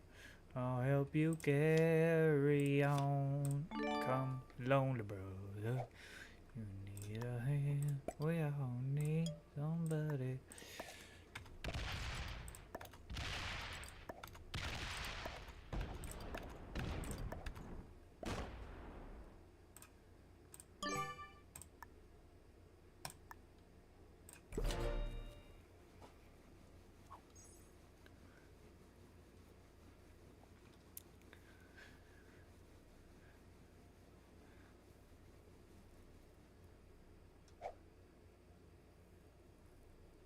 I really hope that Blue doesn't betray me. Oh, I think he is. Nope.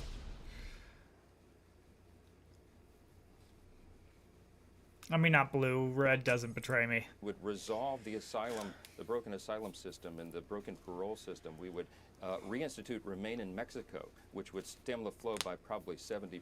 We would end the catch and release, the mass releases of illegals. Because we have this. Me and him could make it too.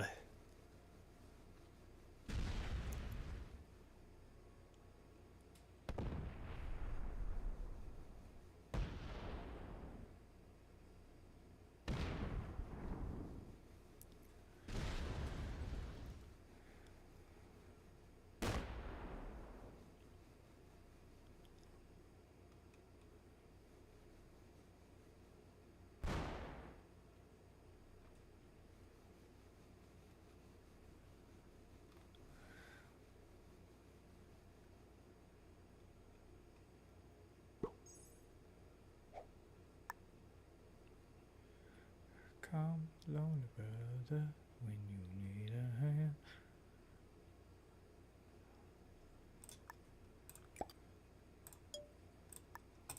All right, we're just gonna.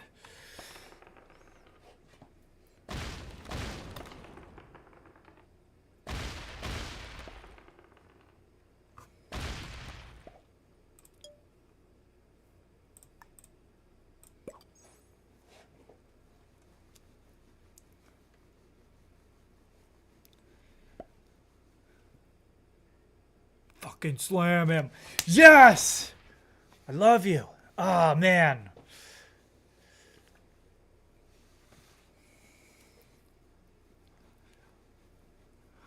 He's still so far ahead.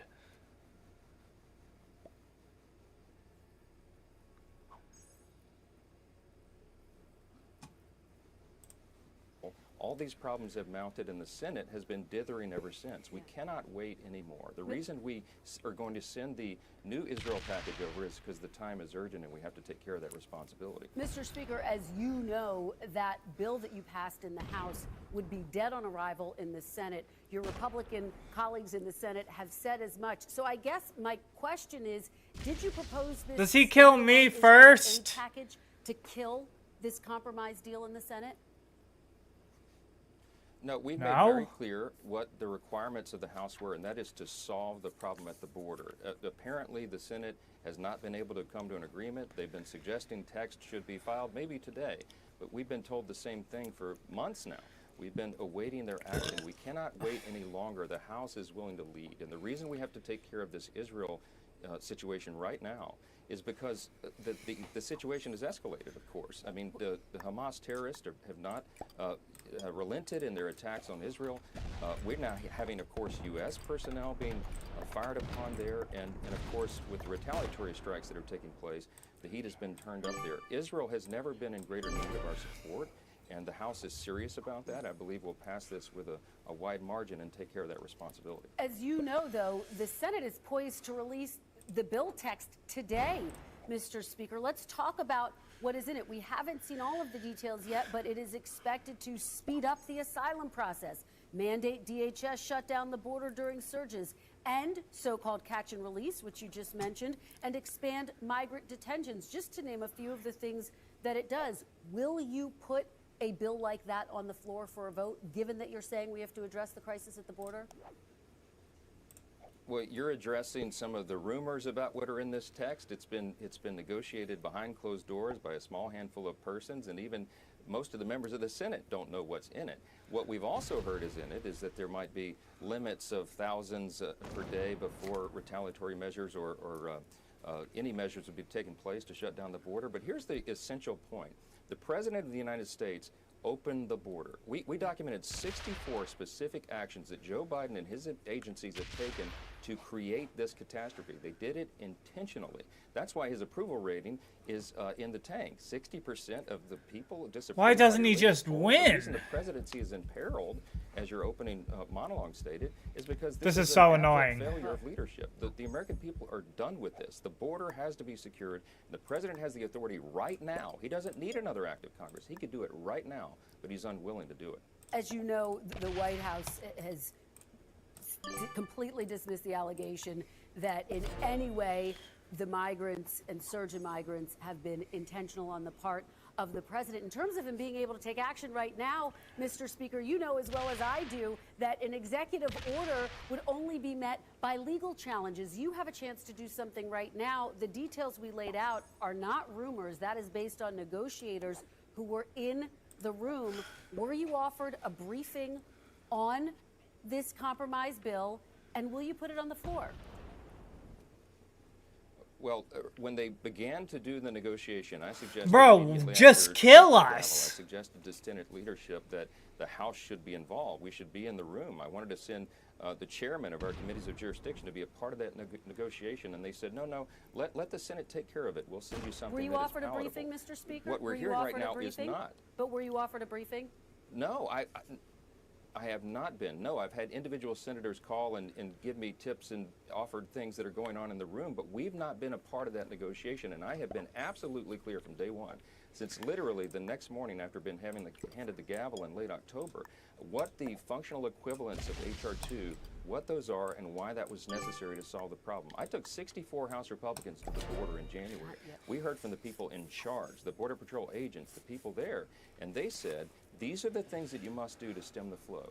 And the reason we have the biggest immigration catastrophe, border catastrophe in U.S. history is because President Biden took these actions. I can name them for you specifically what he did. Speaker, he does have executive authority right now.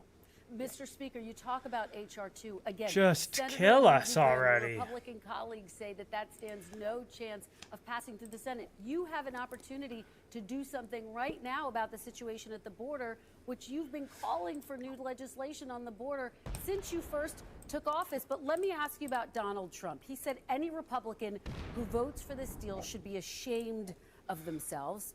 You've said you speak to him frequently and that you've discussed this deal with him, quote, at length. Is Donald Trump calling the shots here, Mr. Speaker? Of course not. He's not calling the shots. I am calling the shots for the House. That's our responsibility. And I have been saying this far longer than President Trump has. I have been saying what the requirements are to fix the problem. I don't care if they call the legislation H.R. 2 or not. What we're saying is you have to stem the flow. The president has executive authority right now. As Congress does this negotiation and the debate and discussion, the president could stop it. Section 212F of the Immigration and Nationality Act. Section 212F. Section 212F.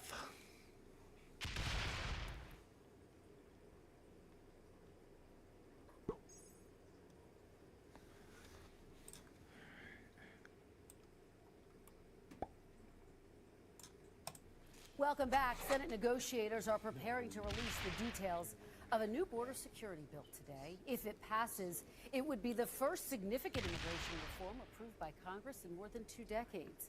But even before the text of a bill has been released, former President Trump has vocally opposed it. And on Saturday, the House preempted months of negotiations and proposed a standalone Israel aid bill, setting up a showdown with the Senate.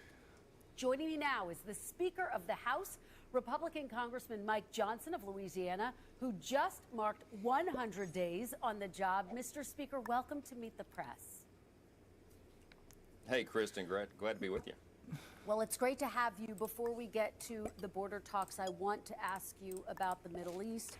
Of course, you just heard me talking to the National Security Advisor about these rounds of retaliatory strikes, which you have been critical of. I want to be very clear, though. What specifically do you want to see, Mr. Speaker? Do you want to see strikes inside Iran? Well, I do take issue with a little bit of what Jake Sullivan just said. I listened to that interview. It was interesting. We need to make absolutely clear to Iran that nothing is off the table. This guy's pissing me off. Peace through strength. He has so much troops he could kill us. Continued, and that's what we have to do right now. We should not be appeasing Iran. That's what the Biden administration has been doing for the last 3 years. We are projecting weakness on the world stage, and frankly, Kristen, that is why our adversaries are acting so provocatively. What we need to be doing right now is turning up the heat on Iran. We need to act to decimate the Iran central bank. They suck so the bad. assets that they've held there. We need to lean on international banks to seize the assets of Iranian proxies. We need to put big-time pressure, maximum pressure on their oil exports. There's a lot that we could do to Iran to send a message instead of this appeasement strategy. It's just simply including not working. Strikes, Mr. Speaker? Including strikes, just to be clear? It should not be off the table. Let me give you just a quick example. You know, in the Trump administration, we used a drone and 3 missiles to take out Qasem Soleimani near Baghdad.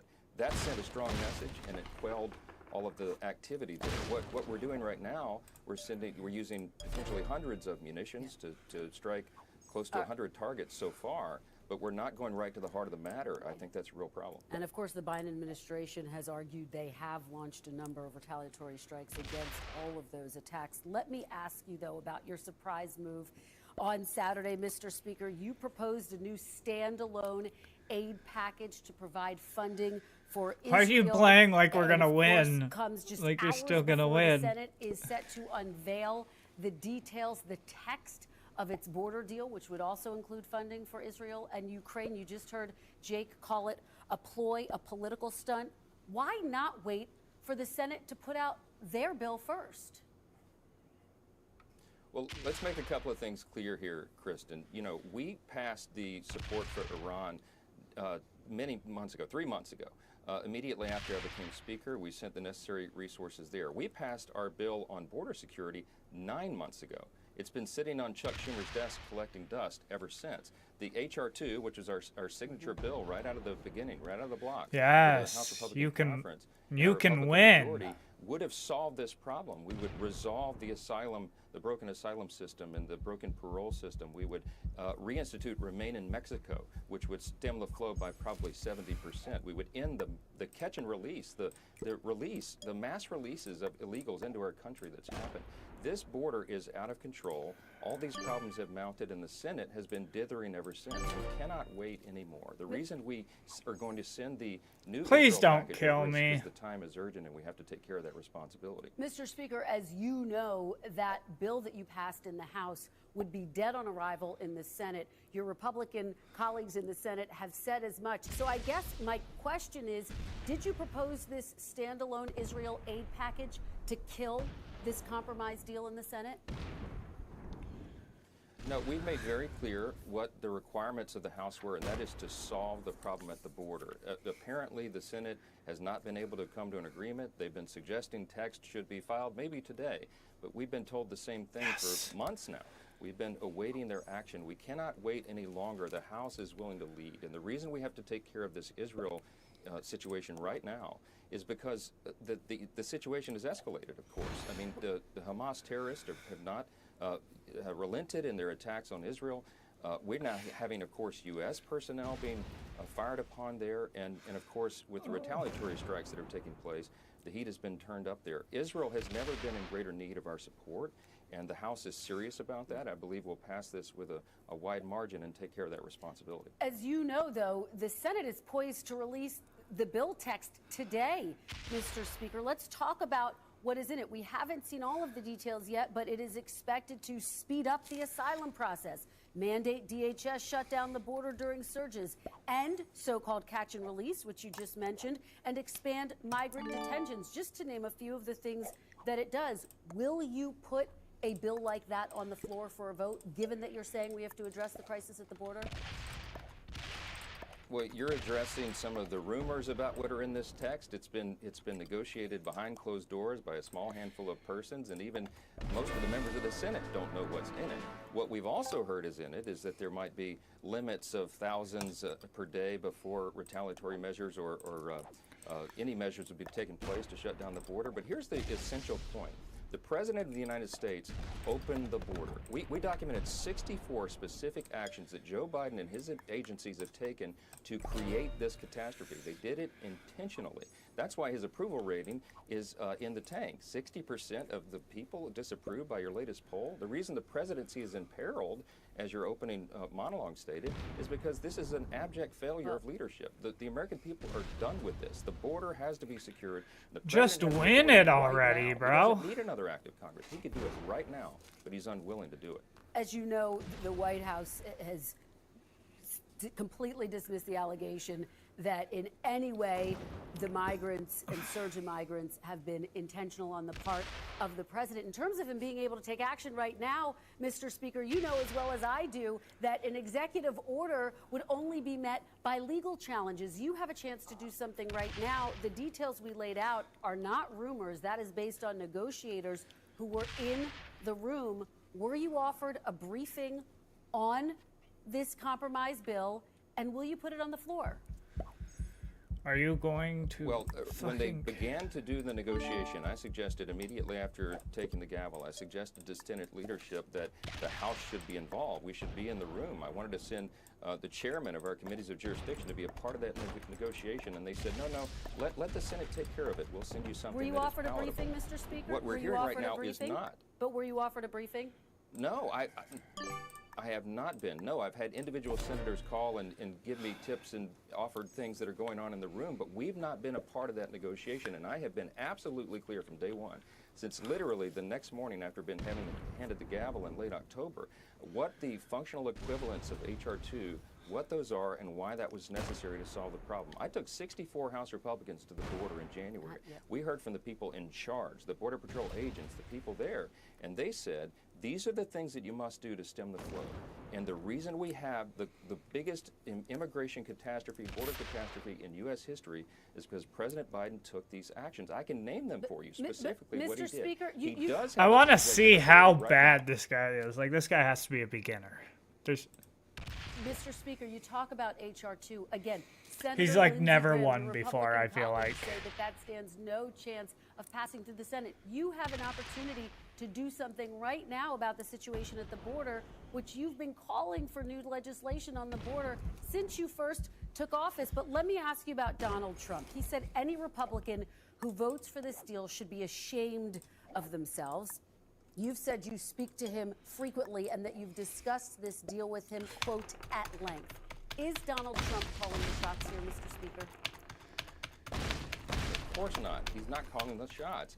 I am calling the shots for the House. That's our responsibility. And I have been saying this far longer than President Trump has. I have been saying what the requirements are to fix the problem. I don't care if they call the legislation H.R. 2 or not. What we're saying is you have to stem the flow. The president has executive authority right now. As Congress does this negotiation and the debate and discussion, the president can stop it. Section 212F of the Immigration and Nationality Act, the Supreme Court has already acknowledged, gives the president broad executive authority. He could close the border literally overnight. But Mr. Speaker, you know that former President Trump took executive action. He got tied up in the courts. Any executive action is going to get tied up in the courts.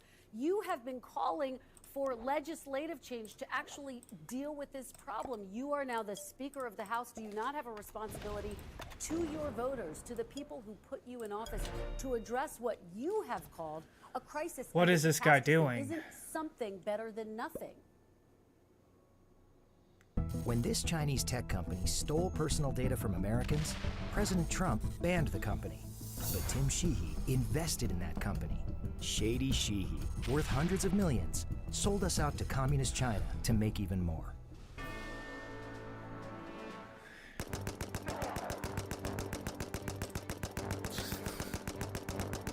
Yeah, he was an expert novice. I assume so. I wanted to get a win. Kristen, we did that. We did that 9 months ago. And since we passed our measure in the House to solve this problem, and the reason we... I gotta go to the bathroom real quick. I'll be right back.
All right.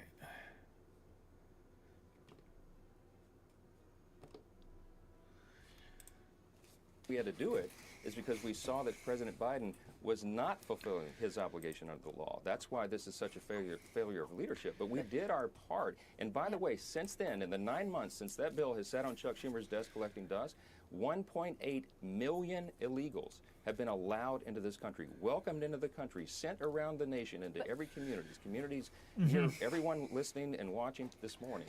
And that is a catastrophe. And the American people know it, and that's part of the reason that Joe Biden has the lowest approval rating of any president facing re-election. Even former President Trump, though, called for legislative change on this issue. You have one of the slimmest majorities in the House. Yeah, but this isn't even legislative change. I've read the bill. It sucks. Most of the money for it goes to Ukraine. Then it goes to Israel, and then it's like for our border.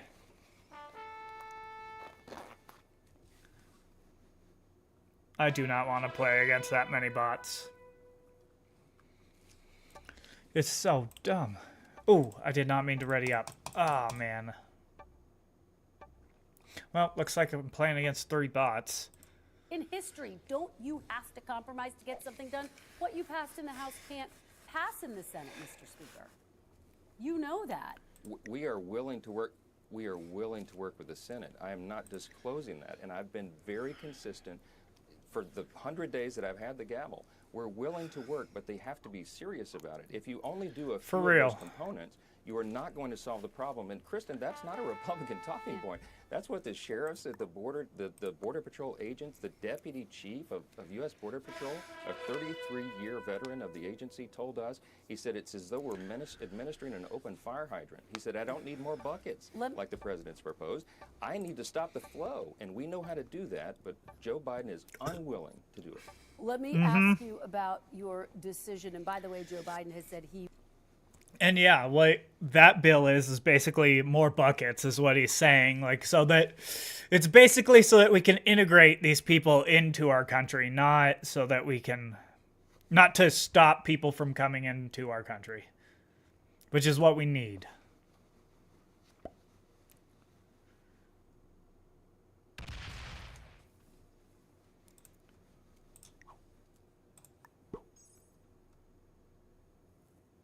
I do not like my set right here.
Lean on me if you're not strong.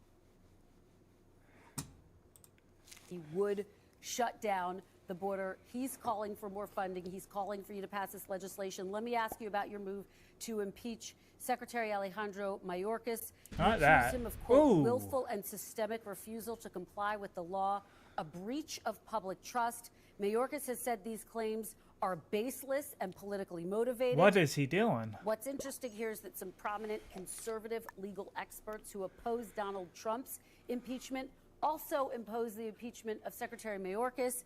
This is what Jonathan Turley had to say, Mr. Speaker. He says there is no current evidence that he is corrupt or committed an impeachable offense. He can be legitimately accused of effectuating an open border policy, but that is a disagreement on policy. What has not been shown is conduct by the secretary that could be viewed as criminal or impeachable. Are you impeaching Secretary Mayorkas over a policy disagreement? In California's March 5th Senate primary, the top 2 vote getters, regardless of party, advanced to the general election. Early polls showed us safely in first or second. But in October, a celebrity Republican jumped into the race, and his rise could prevent us from making the top 2. That would mean no more whiteboards in Congress. That would be a huge win for powerful CEOs and big polluters. This is a close race, and I know we still have what it takes to win. Oh, Can you nice. donate $10 today to help us reach?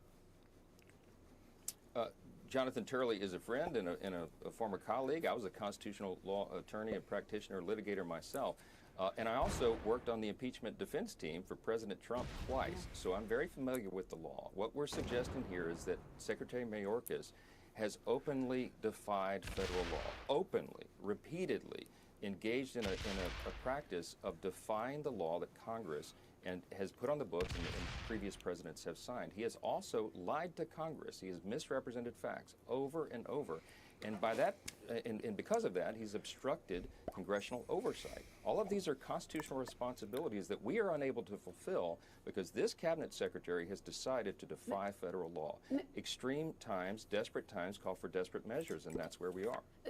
Mr. Speaker, just a couple of points there. Of course, Secretary Mayorkas and you had a dispute over what it means for the border to be secured. So the notion that he lied has not stood up. Which territory? Independent fact checkers, when you look at the fact that this was a dispute. Secondly, he says he's following the law. He says that's why new legislation needs to be passed. Mr. Speaker, how does impeaching Mayorkas Which do one? anything to address the immediate crisis at the border, which you have called a catastrophe, which you said deserves immediate attention? Kristen, for that matter, how does passing a new law by Congress do anything to solve the catastrophe that they have intentionally designed and created? If we pass a new law, he won't follow that law either. It gives the president expanded authority. Whoa! On asylum. It does a But range the president of different is not things to using the give authorities DHS he has officials right authority. now. No! All right. No, let me- Kristen, the go ahead, president finish and your Mayorkas are not using the authorities they have right now. All right, let me just play. I'm going into- You were, as you just said, a part of President Trump's defense team at his first impeachment. Here's what you had to say about impeachment back then. The founders of this country warned against single-party impeachments. The founders of this country warned us against a single-party impeachment. The founders of this country warned against a single-party impeachment. You know why? You guys know why. Because they feared it would bitterly and perhaps irreparably divide our nation. What changed, Mr. Speaker? Nothing. Nothing's changed. I would repeat the same refrain over and over because facts are stubborn things and they do not change. The Constitution does not change. Impeachment power is probably the heaviest power that the House of Representatives is given in the Constitution. Next to the declaration of war, you can argue it's the most serious power we have. And it's not to be used for partisan political purposes. That is exactly what they did for Donald Trump. How is this they telegraphed different, they were going to Mr. impeach Speaker? Donald How is Trump this before he even moment took his different? oath of office. If that's the case, then how is it's this very moment different. now? Kristen, in many ways. Let me explain the many ways. For one, the House has methodically, slowly, deliberately gone through the impeachment process, impeachment inquiry, impeachment investigation on Mayorkas and President Biden himself. We've involved 3 different committees of jurisdiction: Judiciary, Oversight, Ways and Means. We have followed the facts where they have led, not for political purposes, not because we take pleasure in this. It's, again, a heavy thing to look at the impeachment of a president or a cabinet secretary, but these facts require it.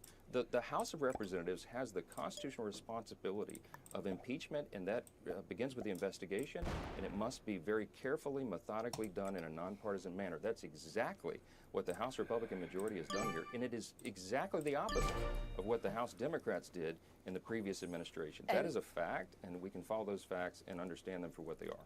All right, and of course, Secretary Mayorkas has said that the Allegations against him are baseless. Mr. Speaker, we really appreciate your time this morning. We do hope that you will come back. We have a lot more to talk about, but there was a lot to discuss about the border today and foreign policy. Thank you. When we come back, President Biden's approval is at the lowest level of his presidency. Why are young voters turning against him? The panel is because he sucks.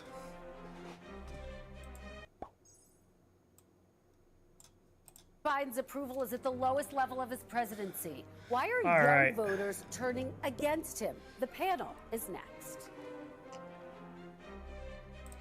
Let's Listen up, because this info will save you more money than anything else in 2023. Are you a homeowner that still pays for your electricity? Are you tired of rising electric rates? If your answer is yes, then stick around. see what these guys are saying. People, there's the accusations of people who don't know about the dancing Israelis. I'll explain it real quick. Yeah, go ahead. Or just, I don't know. Basically, after 9/11, there was multiple bands of Israelis that were spotted recording it, and they were dancing and celebrating. So the cops got called on them, and they were arrested. And it turned out they were likely Mossad agents. I think the ones that got arrested were like 4 or 5 of them. I think there were several bands of them.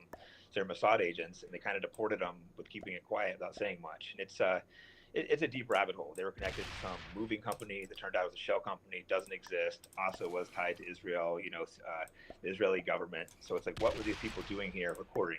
Later in TV in Israel, they admitted to being there to record the event. So it shows either Israel knew it was going to happen, didn't tell us, or worse, they were even in on it. So, and I mean, I don't know the answer, but it shows you there should have been a That serious fucking investigation. sucks. I And, keep fucking up with the dice.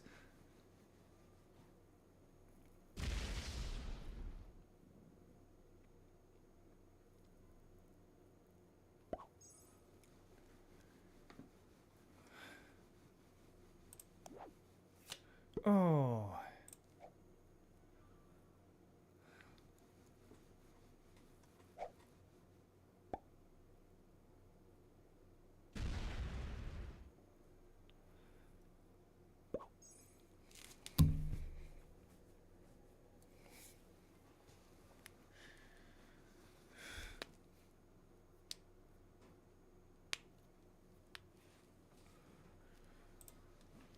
something interesting too. Remember the Michael Moore and Harvey Weinstein? They made the Fahrenheit 9/11 or whatever it was. I think was award-winning Michael Moore film that was showing all the connections of between Israel and Saudi Arabia and 9/11. That was a huge award-winning film. But then what is it? Like Ryan Dawson goes and makes a film showing all the connections between Israel and 9/11, and he was one of the first people to be banned from YouTube, completely censored from everything. It just shows you, why is it double standard? Why can't we talk about connections between Israel, but we can talk about questions to Saudi Arabia? My answer is probably because it's spot on. Probably because the connections are real. Yeah, dude, honestly, and like I think what is very fascinating to me is, and the reason why I know that Israel has a bad PR problem is, like I mentioned earlier, because I was raised in LA. I mean, obviously our studios are in New York primarily.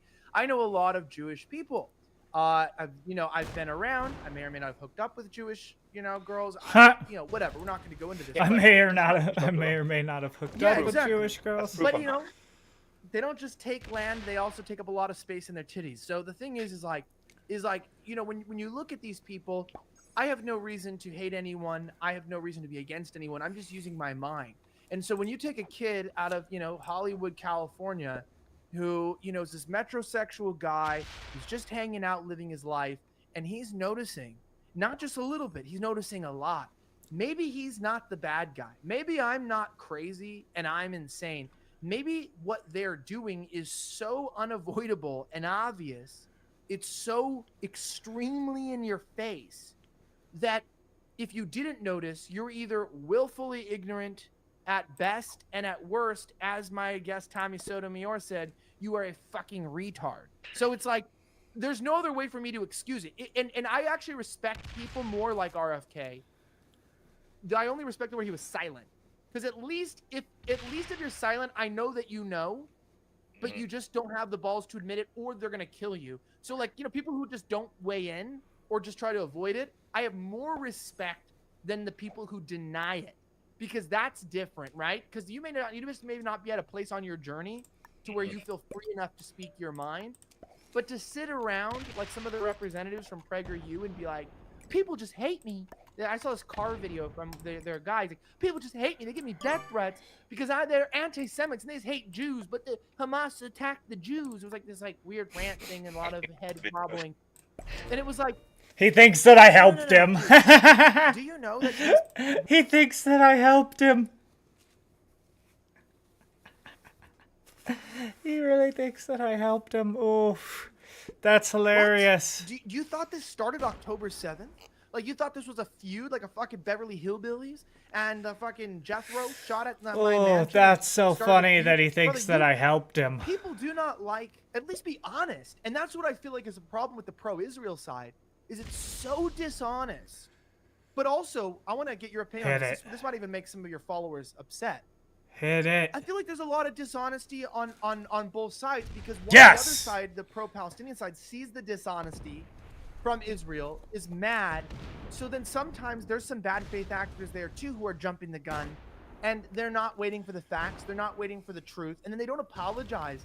And then it ends up being this war between people, and people like you and me who are like kind of just trying to be honest. We're like, hey, I don't hate Jews, I'm not trying to be anti-Semitic, I just want to know the truth.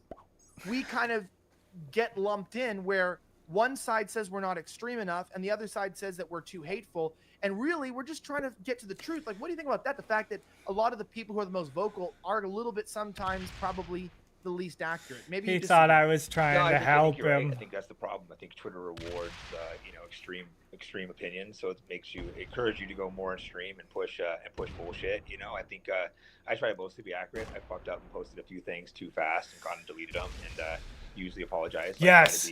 Especially my platform's gotten bigger. And then I can get the green kill. It is hard on Twitter sometimes. Things are coming so fast, but I've learned, all right, if I'm unsure, maybe just don't post it. But like I said, it rewards the bullshit. I think, both sides have been full of shit, but in my opinion, the Israeli side's been far worse, and it's coming from the government, the media, the politicians. It's not just coming from random people. They're just pushing it, they do a good job telling a story, though. I'm not going to lie, because I've been to Israel, and I kind of believed it when you go there. They're just kind of like, oh, this is always our homeland. We've been attacked. We didn't do anything. So if you don't go and look yourself, you're just kind of like, oh, okay. I think it's when I really noticed the racism. I had friends that were down in the West Bank that were visiting from America too. I was going to try to see my friends, and they were just like, they wouldn't drive me out there, and they're just like, no, it's a bunch of filthy terrorists. You can't go down there. You're gonna get killed. And my friends were like, no, dude, it's totally fine. Just come down. And then, unfortunately, at this point, I wish I would have just gone anyways and found a way there. But I didn't make it down there. I really wish I would have gone and saw what they were living through. Right, and I think Brian, if we can I kill him? Some of the Rumble URLs put into the YouTube chat. If we can get some of those put into the X chat as well and get those out there, Brian, that'd be great. I want to talk with Jake about this stuff. We're going to get a little bit about the bias here, the pro-Israel bias, the pro-Ukraine bias. I'm also going to be getting into talking a little bit about hoes and women, some more of his story as well, because Jake is a real man, and trauma, not just fighting in the ring, but the lifestyle that comes with it, the competition, the drugs, the alcohol, the sex, the extremity, right? Men that are attracted to success oftentimes are attracted to extreme highs and lows. Shit! You Yeah, see a lot of that with successful people. You see them get it's not uncommon to see successful people get addicted to drugs and stuff. It's harder to realize you have a problem when you're at a mansion with 3 chicks, 8-ball cocaine, having a threesome or foursome, versus if you're in a trailer smoking meth. You've hit rock bottom if you're in a trailer smoking meth with 4 dudes with sores on them and shit. But if you're back at your mansion and it's packed full of girls and everyone's having fun and you're doing it night after night, it doesn't feel like rock bottom. I've seen a bunch of really successful people get strung out on drugs, and I've done drugs and partied myself, but luckily I've been able to always reel it in for the most part. Yeah, we talk about that. Someone's like, I remember there was these dumb bitches that were like, these dumb bitches. And they're like, and he did drugs one time. I was like, yeah, it's called cocaine. I didn't do it one time. I did it several times, maybe a dozen or more. I love when people try to use your actions against you, as if we're in a church group. and it's like, Johnny did a line of cocaine. Like, bitch, not a line, an 8-ball at least. Yeah, Come right. A shitload. No, I never. Coke's never my favorite drug, but no, I never claimed to be like some good guy, right wing, whatever. So they try to be like, oh, you're not right wing. Yeah, I'm not trying to be a right wing like figure. I'm just speak my real minds and whatever. People always call me right wing.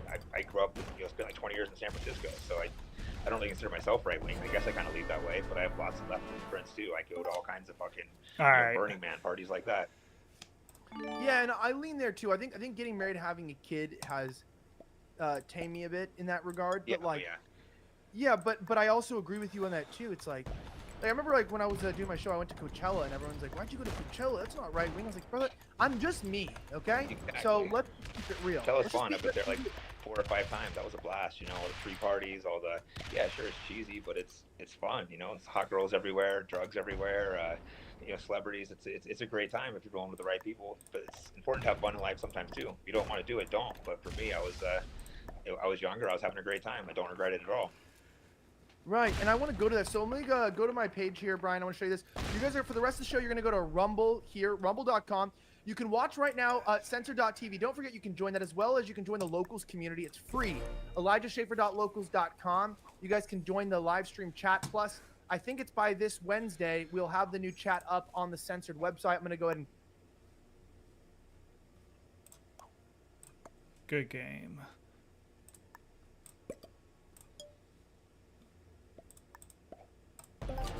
There we go.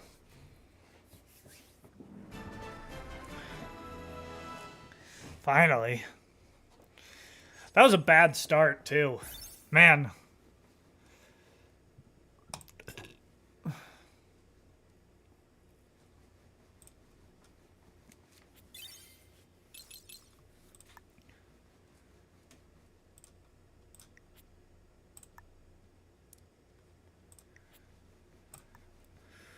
One more battle.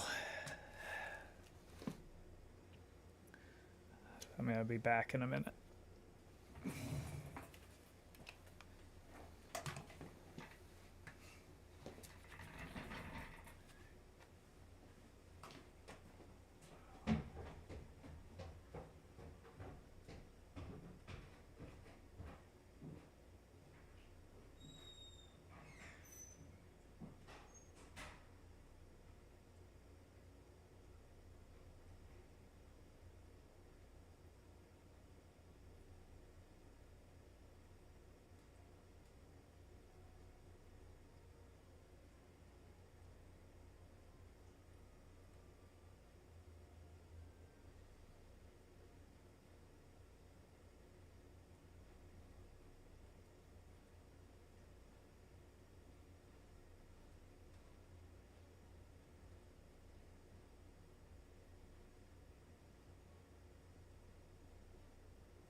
Come, lonely brother, if you need a hand.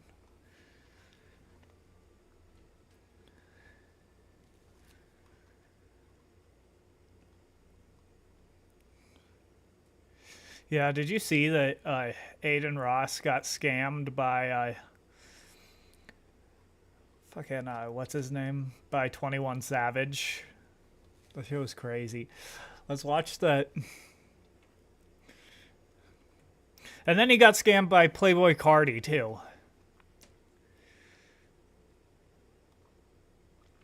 Let's watch this, because he got scammed by 21 Savage, and then I heard that he got scammed by Playboy Cardi, but I don't know how he got scammed by Playboy Cardi.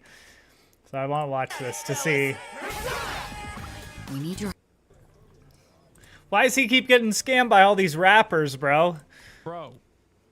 Playboy Cardi got paid $333,333 for each minute that he was on the Aiden Ross broadcast, okay? He got paid for 6 minutes. He got paid $2 million. That means that his hourly rate of $20 million. What? What the fuck?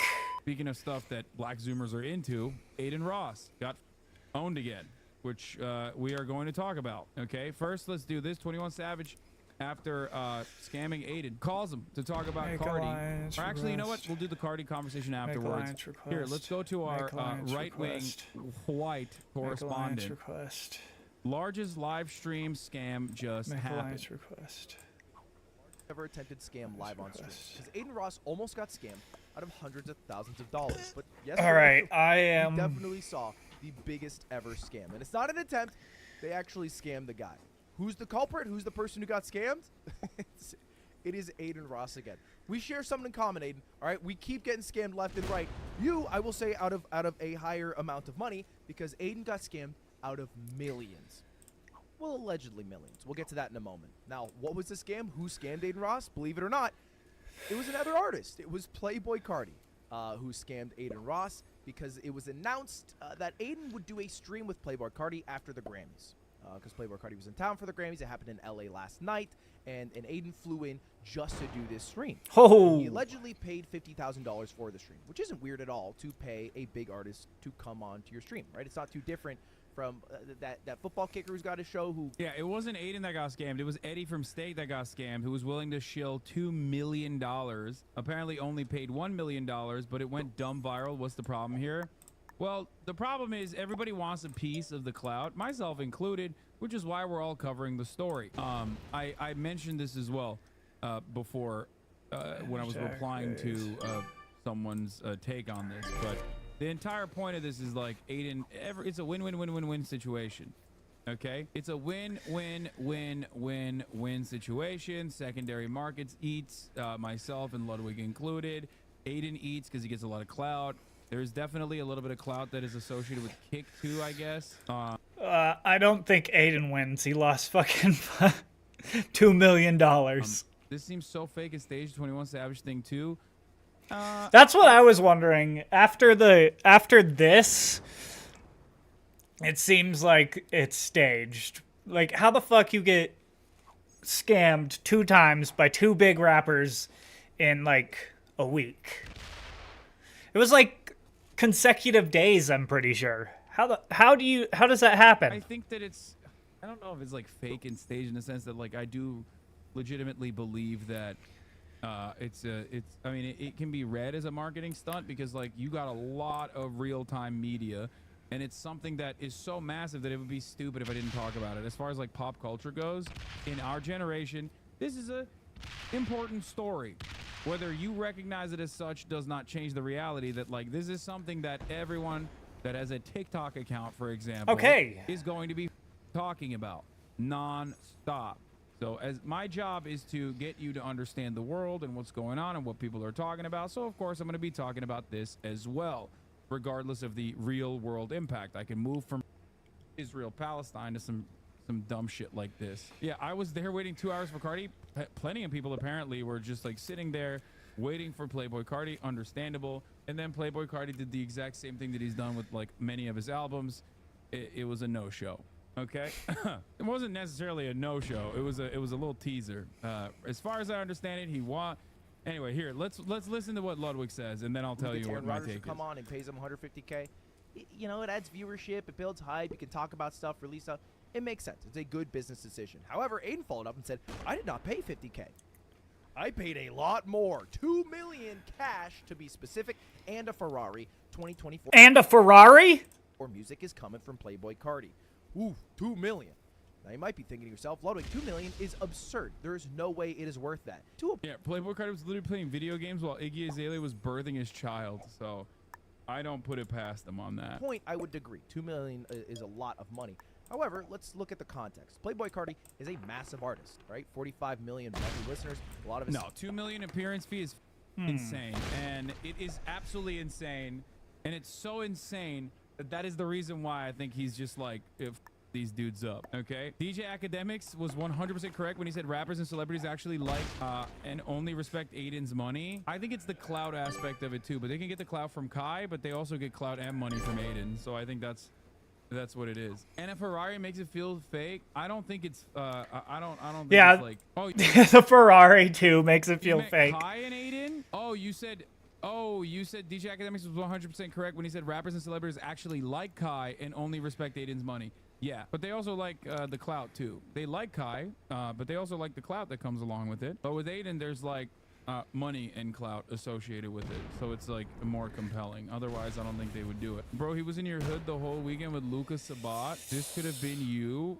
No, it couldn't have. I was in France with Luca, and I talked to him, and we didn't even. Do I kill Purple? In France, so it's not gonna happen. Especially now when he's like hanging out with Playboy Cardi. Let's be for real. You know, Aiden's. It's I would say Luca Sabat is the son of like famous photographers. He's like a model guy.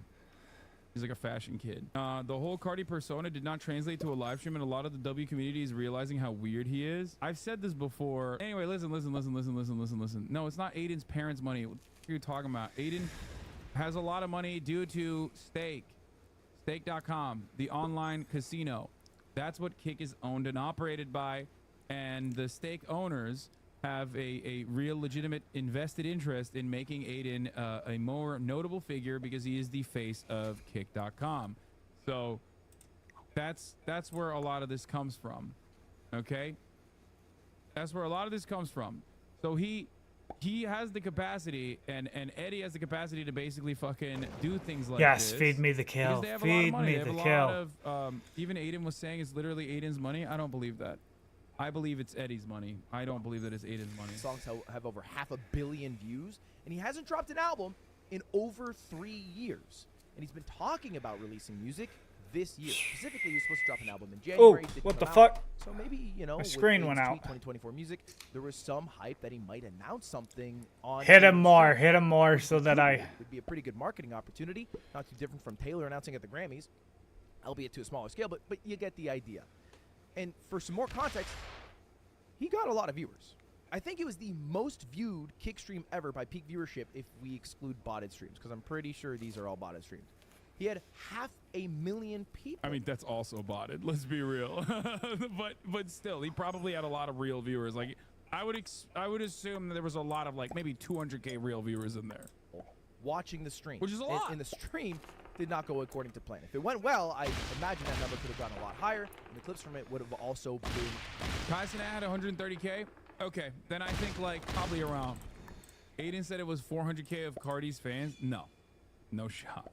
Massive. All right. I paid $1.6 million to put on chess boxing, and that peaked at like 300-something thousand viewers. So, you know, you pay $2 million and you get like almost double what I got. You're doing pretty damn well. You're up there with some of the biggest Twitch streams to ever happen. Anyway, why was it a scam? Well, Aiden initially thought that Playboy Cardi wasn't even going to come. And he spent 90 minutes live just sitting in this like warehouse situation, which he didn't pick, to his credit, by the way. This was chosen by Playboy Cardi's team because they liked it. But it was just, yeah, a giant open warehouse, and Playboy Cardi was supposed to show up and then didn't show up. In fact, for a moment, someone from his team showed up, and Playboy Cardi was in the car outside, never came in, and then they left. And Aiden was pretty upset because he had flown all the way from.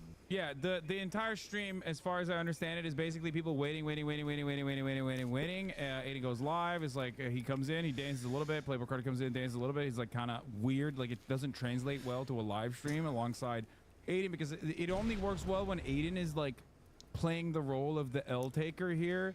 And the rappers usually have to be he kept live up after just for protection, I'm sure. Wait, what do you mean? I think that it is we are waiting for you to move on. Hassan, you're the only one in here who this scam could impact. We don't care about this. Who cares? Boring. Okay. I think I need to be a little bit more vicious about my you know what? I won't perma you, but I'll give you a week off, okay? Shut the fuck up. How didn't people expect this to happen? Cardi's aura was off the charts, man. Aiden couldn't keep up, says Slatty Matty. XSL Magazine's Twitter has a whole 6 minutes of Cardi being there and then leaving. Yeah, he comes in, dances a little bit, fucks off, okay? And then the rest of it is just like Aiden Ross losing a little bit, which is understandable. Okay, this is supposed to be huge. I see if you see he keeps talking about needing more security and he's actually nervous that something might happen when he was arguing about the jet. Wait, what? Here's the thing. For Aiden Ross, like, that's a massive moment for Aiden Ross. Okay? Playboy Carti is a huge artist, okay? He is a very popular artist. He's a huge artist. He very rarely ever does like media, especially never this accessible. So it's perfectly understandable that there's a tremendous amount of hype, okay? There's a phenomenal amount of hype surrounding it. The thing is, because of who he is, or because of how I guess he has like portrayed himself in media, and because of his personality, I would say that like it doesn't lend itself well to live streaming, and you can only make something like that work if you are in a completely controlled environment and not the chaos of a live stream. He's not gonna sit there, kick back, smoke weed, and be chill. Many rappers that you see on camera are also not very good on camera, especially in a live stream style situation. I've talked about this before. A lot of people think that like a lot of people think that rappers are like really scary because they present themselves in such a way in their music and whatnot. But in real life, like, even the rappers that make it are almost always the music nerd of the group. So no matter what happens, there's like an element of like awkward band geekness to it all in many circumstances that people don't even fucking realize, because they see someone being black and talking about fucking robbing people and then literally go, oh, scary. They're cool and scary. That's why they're always like silent. I brought this up before and people even yelled at me. They were like, nah, you're fucking wrong. It's like, no, they're very timid, I think. A lot of rappers are very timid. And they get very awkward in a situation like a live stream, okay? And that doesn't mean all rappers are like this, but, you know, overall, I think like, overall, I think that that is just the vibes in general. And for someone like, and I would say for someone like Playboy Carti, like you can't just be in that, you can't just be in that situation. All right, let's Playboy Carti scamming Aiden Ross.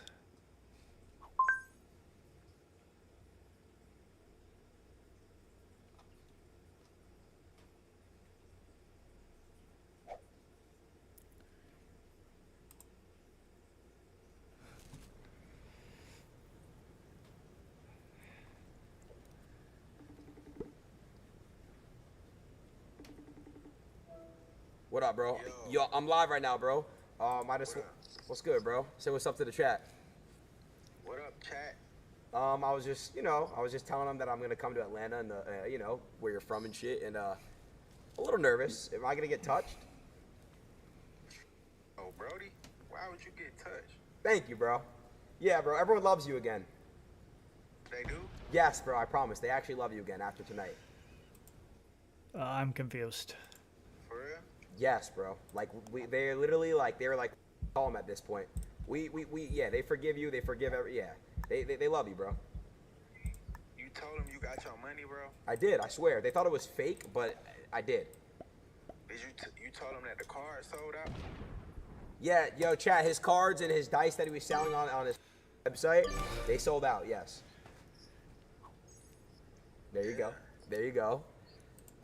Wait, was this a whole scheme to sell the cards? Why? What happened though? Why they love me again? Oh, you'll see. Oh, you'll see. Fuck me. Huh? What'd you say? They was just saying. I know. Trust me. After tonight, they're gonna love you. Trust me. Bro, tell me, bro. What happened? Oh, you'll see. I'm not gonna talk. Oh, you'll see. Don't worry. It's bad? Oh, it's bad. You'll see. Like bad? Yes. Damn, bro. I feel sorry for you, bro. Yeah, I don't know what's going on, bro. Like, do you rappers like not like what's going on here? No, bro. I fuck with you, bro. So like, what the going on here, bro? What happened? All right, just another rapper came on there. You're gonna have to just go figure it out for yourself, bro. I'll talk to you off camera. I'm gonna call you off stream. All right, call me when you get off. All right. Bro, what the going on, chat? Just tell him. No, I don't want to. Let him find out on his own. No, he can find out on his own. W21 on God. At least he actually, like, I don't care, bro. Yo, they want me to tell you what happened. Ready? Yeah. All right, so Cardi came on today, okay? Yeah. He came, he was like 2 hours late. And, you know, I got him, you know, some money because Kick wanted to fuck with him and shit. And, you know, he came for 6 minutes, nodded his head like 5 times, and then left. What? Oh, so that's what it was? Yeah. He just Yo, bro, came? just go watch it. I'm not trying to put you in a weird position. Just go watch it. All right, I'm about to watch it and call you back. And he paid him? Bro. Yo. Bro, $2 million, bro? What? He didn't get the full 2 mil. Oh, he didn't get the full 2 mil? Stop it, bro. No. Bro, why the fuck you ain't pay me, bro? That's crazy, bro. You're fucking. I ain't gonna lie, bro. I ain't gonna lie, bro. That's fucked up, bro. Brother, I was gonna buy you cars and shit. What the fuck do you mean?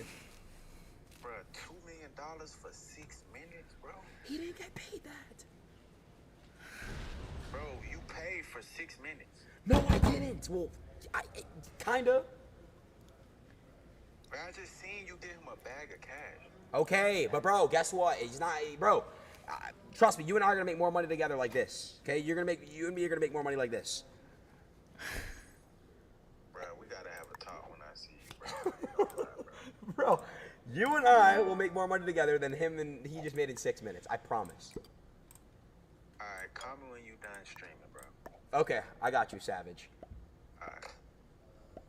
Oh my God, dude. Fuck.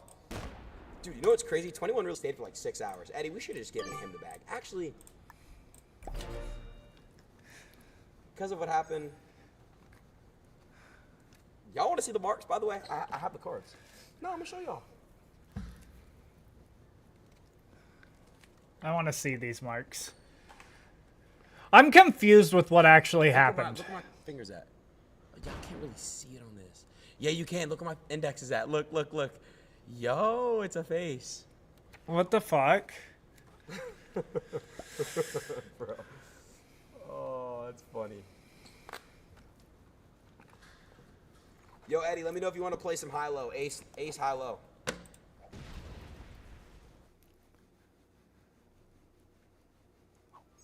Once everything's perfectly organized, I'll start working on my thesis. Grammarly will ensure you feel. Okay, let's see.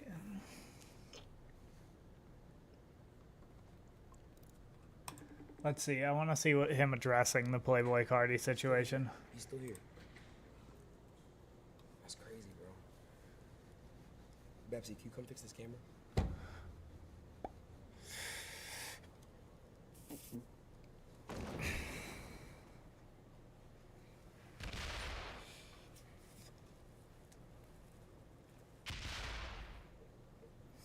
I'm sorry. We'll talk. That's crazy. I'm sorry, bro. Like, I don't know what to say, Eddie. I don't know what to say. I'm really, Eddie, whatever you need me to do, I'll do 20 hours. I'll do a subathon. I'm sorry, bro. On God. I feel horrible about it. I wish I would have known. That is crazy as crazy. And Eddie, if I would have known, I would never let that happen. I'm sorry, bro. I waited 4 hours. I took a jet to LA from Miami when I have actual family going on. I'm literally going back to Miami tonight, bro. I got too much family going on. I'm going back to Miami tonight. I tried, Eddie. I'm really, bro, from the bottom of my heart. I'm sorry, bro. I'm sorry. I had a conversation with Cardi on the phone. We can talk about music. I'm gonna tell your top, all this, bro. But Eddie, Right, I gave him some of it, and I'm gonna make up for the other of it, bro. I'm really, really, really from the bottom of my heart sorry, bro. I'm sorry. And also, Cardi was promised a $20-30 million, multi-million-dollar kick deal, and I feel like he doesn't do his live streaming at the same time, bro. It's like I gotta protect Eddie and my platform, my community. Attack phase, boom. It's a crazy month already, bro. What is this? 4 days in the month? I'm ready to get my bro. What did you expect? What I spoke to you on the phone about. That's what I expected. That's what I expected. And I'm really, really, really sorry, bro, that I got hella people text me. I'm really sorry, bro, to everyone, bro. I let the internet down. I let the world down. I'm sorry about that. I tried. I really tried. I waited. He came. I wasn't lying about him coming on. He said 3 words and left. And he got some of the money. I'm not gonna lie, but he's not getting that full bag, Eddie. I'll text you about it, and we'll split it. And I'm sorry, Eddie, for real, from the bottom of my heart. Who's It was Eddie? a shot of love from Eddie to him, and to get a multi-million-dollar deal for loan and Canon. And I get it. He doesn't do the camera. But that's what we were talking on the phone about. And it is what it is, bro. I tried. And I got to go home to Miami soon. I'm going to still stream for a little bit. But hey, I got him, bro. I wasn't lying to y'all, bro. I was not lying, bro. Eddie paid serious money to get him on camera. You get what I'm saying? Can you fix the camera, Betsy?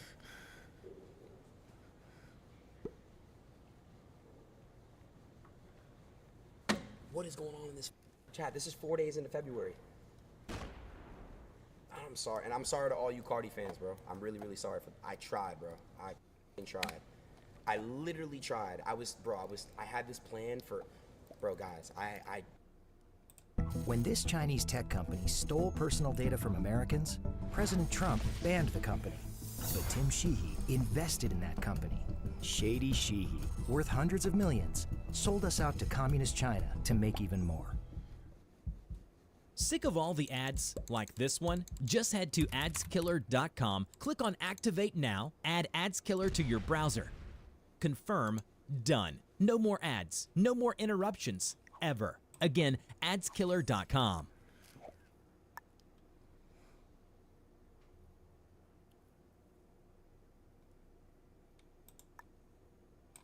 Took a jet, like, I was trying to create combos, and I don't know, bro. I'm sorry, bro. I'm really about to just start doing content that I have a relationship with off camera. That's from here on out. I'm sorry, guys. I'm not. Hey, bro. No more doing streams unless it's like Ye or Trump. I'm not doing. Unless it's like Ye or Trump based. I don't care. I don't give a more.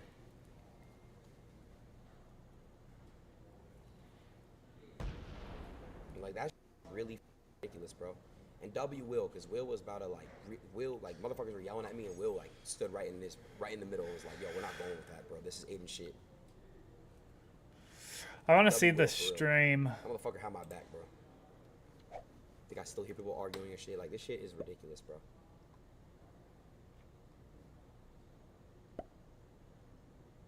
Thank you, everyone that fucking. I'm sorry, bro. I just feel bad. I really feel bad about the whole situation.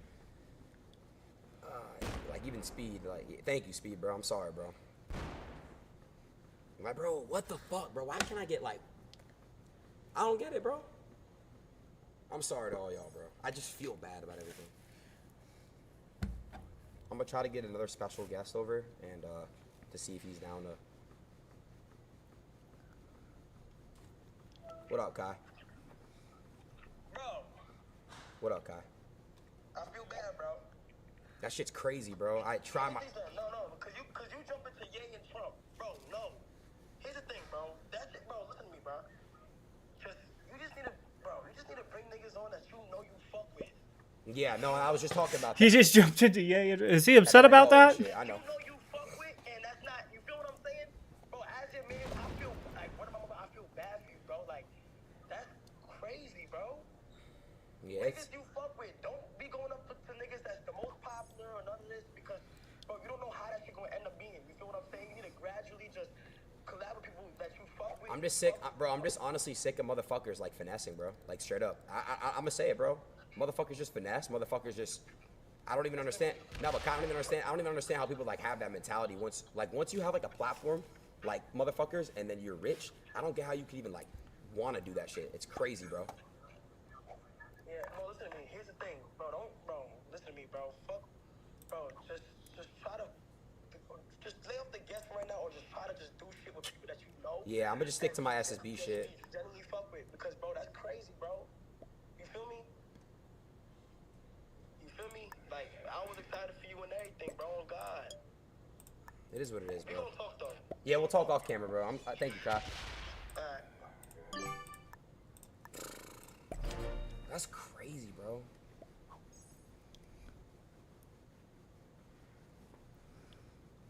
Bro, I just feel bad for Cardi's fans and Eddie, bro, and my community, bro. Who's Eddie? Y'all know I've been gassing this shit up for fucking days, like, and I feel bad that I feel like I played y'all, because I thought like, oh, he's rare as fuck. He never gets on camera and shit. I thought like it would be cool if I did that, right? And I didn't expect it to be like that, bro. So now I'm only gonna fuck motherfuckers I have a genuine relationship with. You know? That's it. Oh, come lonely brother, if you need a hand, you will need somebody to lean on. I just feel bad I let Cardi's community down and I let my community and Kim. All right, let's see what other people have to say about this. Oh, Soulja Boy's calling me. Hey, Draco. You good, bro? That shit's crazy. I'm Bass Reeves, Deputy U.S. Marshal. So let's see what the stream was.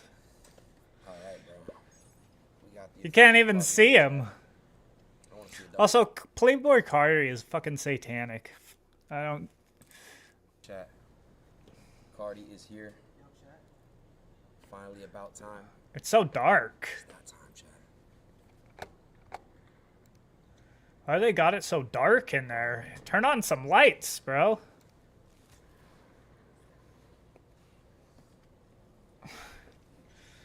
I guess, I don't know. He's got a shitload more fucking subscribers than me, so maybe he's doing something right with it being dark.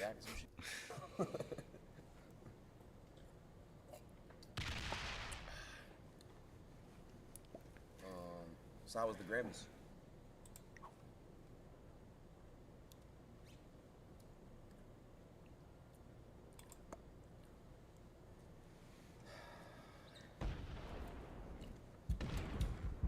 How you doing, bro? You alright? Nice to officially meet you. Chat. Cardi right now. We got 500,000 people watching. They're waiting here for 2 hours. This is the camera right here. Right here. They're waiting for you for 2 hours, bro. They love you so much, bro. And they feel amazing you're here now. I love you. It's amazing that he's here. I love you. Chat, you guys gotta understand, bro. The stream, it's your first time doing the stream, isn't it? Mm-hmm. Yeah. I got you, bro. I got you. Yo, if you guys wanna, actually, matter of fact, I got you, bro. Bro, I got some cash for you. Yeah, a little gift from me to you. You know, it's a good amount of money in here. You know, it's a lot amount of money in here. I got you, bro. He just fucking hands him a bag of money? What the fuck?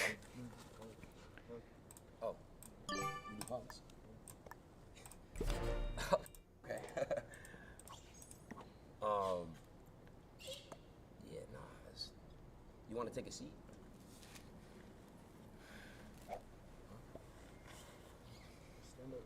Yeah, get the fuck out. I'm like 5'9". How tall are you? 6'2"? Really? I might be taller than 5'9". I Pink. don't know. Wait, can Betsy put the camera up? Let me see real quick. I like the mask, bro. Would you like? What kind of mask is that? Oh, the shoes too. Yeah, that's just creepy. I don't fuck with that.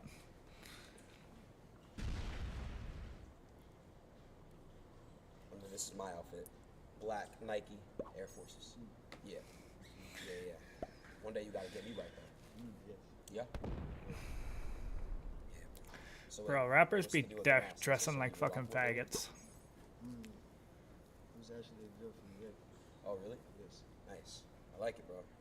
Do you say it was a gift from Ye? It's nice.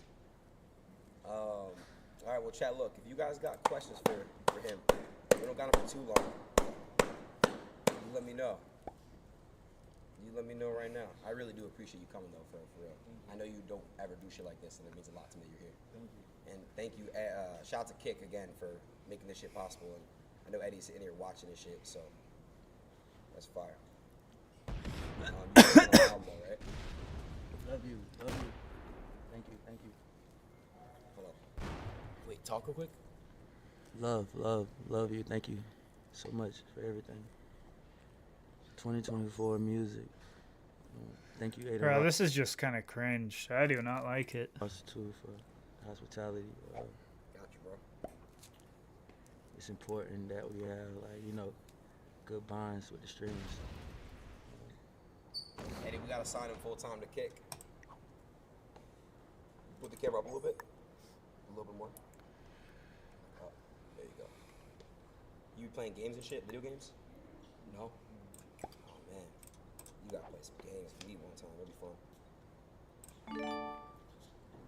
Oh, can you do me a favor? Could you ask people to follow me on Kick? Follow Aiden. Follow Aiden, please. What the fuck? Thank you. Thank you so much.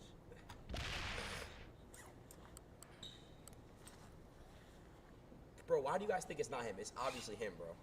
Y'all are trolling. It's obviously him.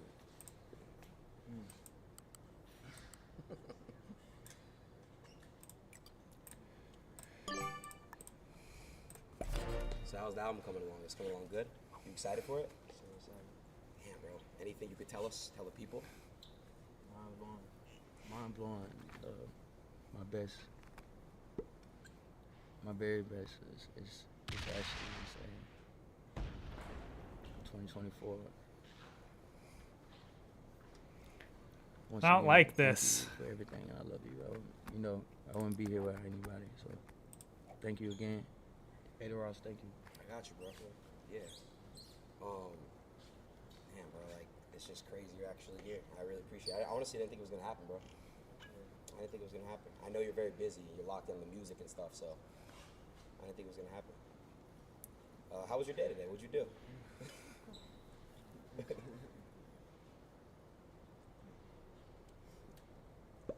Yeah, thank you so much. Pleasure.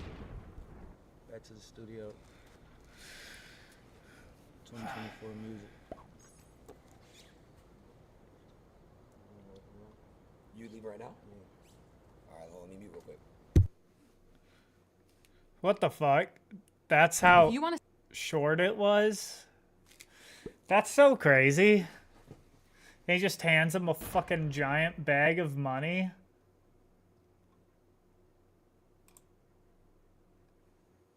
Money because Aiden got scammed out of millions. Is this Ludwig? We'll get to that in a moment. Now, what was the scam? Who Yeah, it scammed is Aiden Ross? Ludwig. Believe it or not, it was another artist. It was Playboy Cardi who scammed Aiden Ross because it was announced that Aiden would do a stream with Playboy Cardi after the Grammys.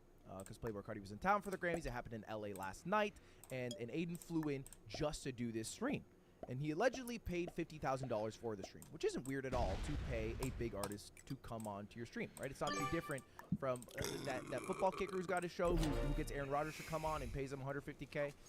You know, it adds viewership, it builds hype, you can talk about stuff, release stuff. That's not that wild. Good business decision. However, Aiden followed up and said, I did not pay $50K. He I paid a lot more, $2 million cash to be specific, and a Ferrari. 2024 music is coming from Playboy Cardi. And a Ferrari.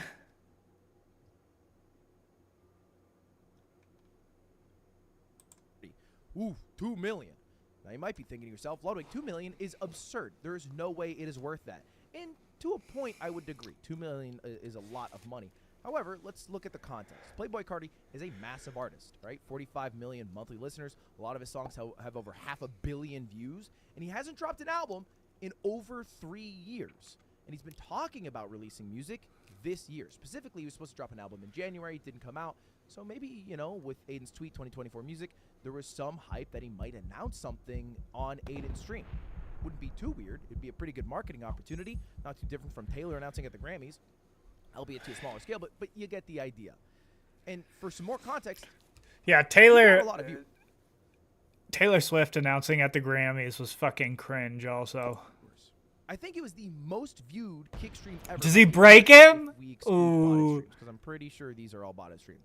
He had a million he doesn't. people watching the stream. And the stream did not go according to plan. If it went well, I imagine that number could have gotten a lot higher, and the clips from it would have. That's still crazy. $500,000. All right.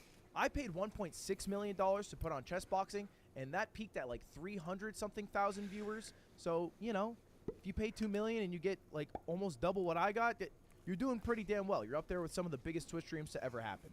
Anyway, why was it a scam? Well, Aiden initially thought that Playboi Carti wasn't even going to come. And he spent 90 minutes live just sitting in this like warehouse situation, which he didn't pick, to his credit, by the way. This was chosen by Playboi Carti's team because they liked it, but it was just, yeah. Oh, weird. A giant open warehouse, and Playboi Carti was supposed to show up and then didn't show up. In fact, for a moment, someone from his team showed up, and Playboi Carti was in the car outside, never came in, and then they left. And Aiden was pretty upset because he had flown all the way from Florida to LA to do this stream. The guy wasn't even showing up, and you might think, oh, this is the scam then. But it's not, because he didn't pay at that point. What Aiden did is he showed that he had a big old bag of money, and he said, Carti, if you come here, this big old bag of money is yours. Just come here and hang out, let's talk. And that worked. Because after about another 20 so minutes, Playboi Carti came through, and that's so crazy. What the fuck? And requested a specific entrance song. Now, I can't play this because of the music. I'm just going to play the video of it. But this was the entrance. All right, this is Playboi Carti walking in with some people from his team, and then dancing around. And if it seems a bit awkward or hard to see because it is pitch black, you would be right. That is exactly what it was. It was pitch black because of the place that Playboi Carti's team picked, and it was awkward because they were just kind of like mildly dancing to music, you know? And this went on. This is so weird. Oh, yeah.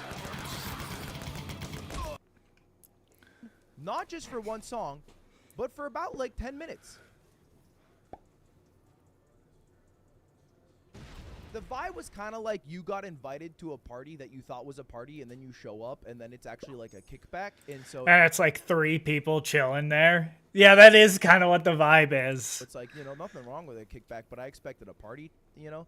And it's 5 people who all have drinks who are just kind of like dancing to music as if it's a party, but it's not a party, it's a kickback, you know? That was kind of the vibe that I got watching this stream. But eventually, the music shut off, and they were able to chat. Yo. You guys want to, actually, matter of fact. And you might be wondering, well, how did he get him here in the first place, right? How did this even happen? I got you, bro. You already said. I got some cash for you. Yeah, a little gift from me to you. That's so crazy. Just a giant...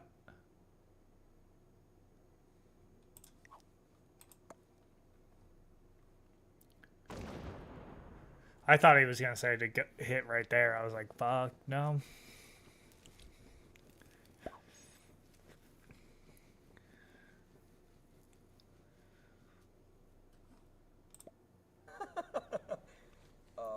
Gives him this big cartoon bag of money. It is a cartoon bag. I don't know how much money is in this bag. It is a fuck ton, though. Holy shit, those are hundreds, too. That's the most money I have seen somebody physically hold. Yeah, that's fucking crazy. What the fuck?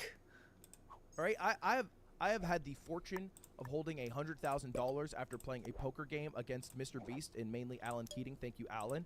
And that was like this, and I felt powerful. Dude, this is a duffel bag. This is what you steal in GTA. You might have also noticed that Playboi Carti is wearing a mask and then mostly speaking in like kind of moans and mumbles. Yeah. That was him the entire stream. So he accepts the money. Hug. And then kind of like No Face from Spirited Away just goes, huh, and then they do a hug. And then I'm just gonna play you guys the most awkward part of the stream. So how was the Grammys?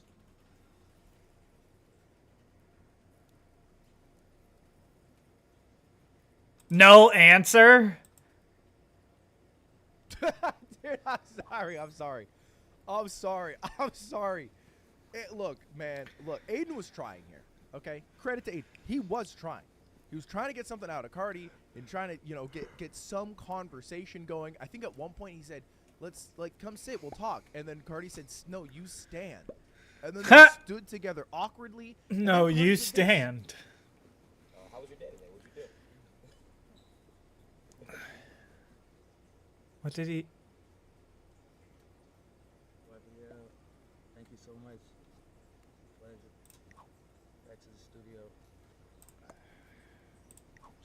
for music.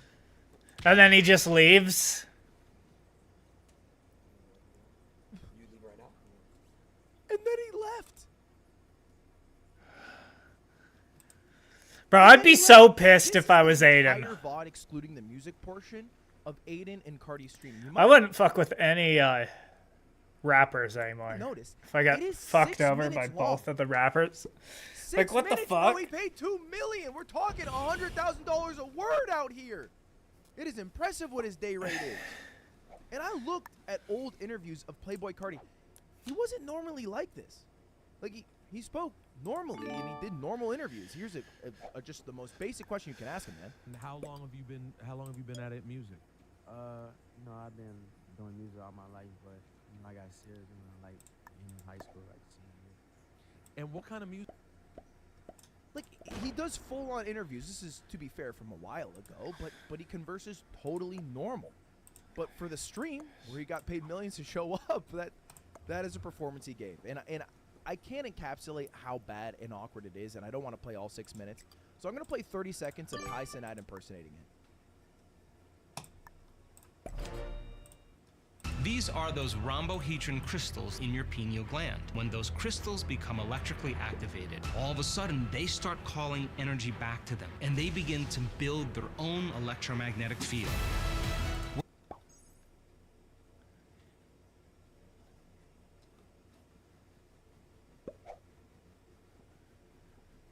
It's really accurate.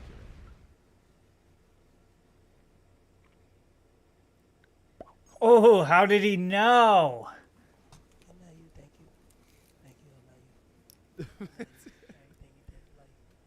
That was his impression of it. People might be thinking that's funny as fuck. Maybe it was a bit. You know, maybe Aiden Ross set this all up for publicity.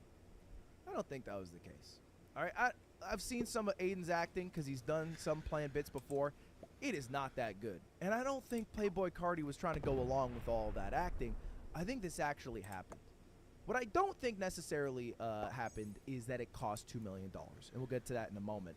But something extra to add a little bit of fuel to all this is what Aiden Ross sacrificed to get the stream going. Because we know about the $2 million, which is already a lot. And that was supposed to be paid directly from the CEO of Kick, who Aiden directly asked for that money. Because apparently the CEO of Kick, Eddie, likes Playboy Cardi.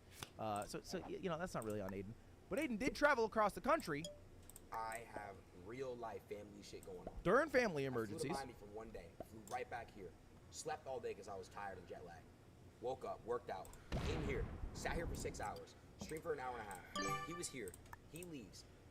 Someone's got to, I'm not going to say who, someone's got to call him and convince him to come back. He comes, listens to two songs, says 2 things, and leaves. That's a scam. I don't know what to say. This is the biggest scam I've ever seen in my life. $2 million for that. I keep saying, is it actually $2 million? Well, here's why I think not. Because during the stream, Aiden called 21 Savage to tell him about what happened. The guy who scammed him for hundreds of thousands of dollars, which has been cleared up. All right, 21 Savage did pay Aiden Ross out the $2 Yeah, 21 Savage did pay him, so.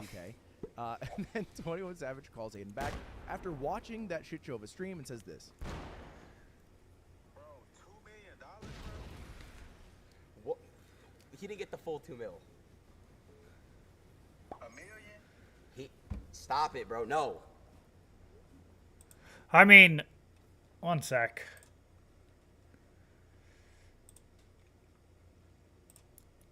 How big is a stack of $1 million $100 bills?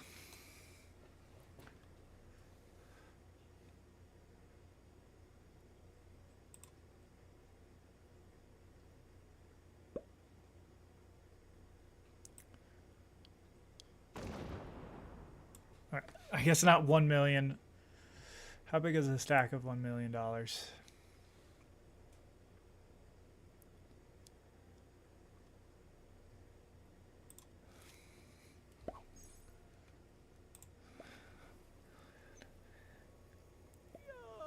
Okay, and that was all hundreds, so it's about, bro, he probably did give him about a milli. Like, cause that's a milli right there. Yeah, he probably gave him about a mil. That's fucking crazy. Bro, why the fuck you ain't pay me, bro? You're fucking. I ain't gonna lie, bro. That's fucked up, bro. Brother, I was gonna buy you cars and shit. What the fuck do you mean? That is kind of funny. Why didn't you pay me after trying to scam? It's got to be one of the funniest things ever said. I'll come full circle on 21 Savage. Anyway, that's it. That's it. So, look, Aiden said it himself. He did not pay him the full $2 million. I don't even think he paid him $1 million. But I think he paid him hundreds of thousands of dollars still to come onto that stream for that. And it was #1 and 2 trending on Twitter. And I don't think people. What is Aiden Ross's net worth? If his album's good, then all will probably be forgiven, because that's kind of how it works in this world. Anyway, there's 40 million. Scam. It happened to Aiden again. Damn, Aiden. Let's avoid getting scammed again. Good luck to you, and thank you to everybody else watching. 40 million. Goodbye forever now. Goodbye. 16 million. I'm guessing more on the 40 million side. Corporate. I don't even Approximately know what that is. Yeah. There's something I want to watch, and that is not SNL. Okay, the thing I wanted to watch was, have you guys seen the Gen Z videos? Here, I'll just start off with this. All right, bro. We got the official Cardi in here, chat. I want to see a double.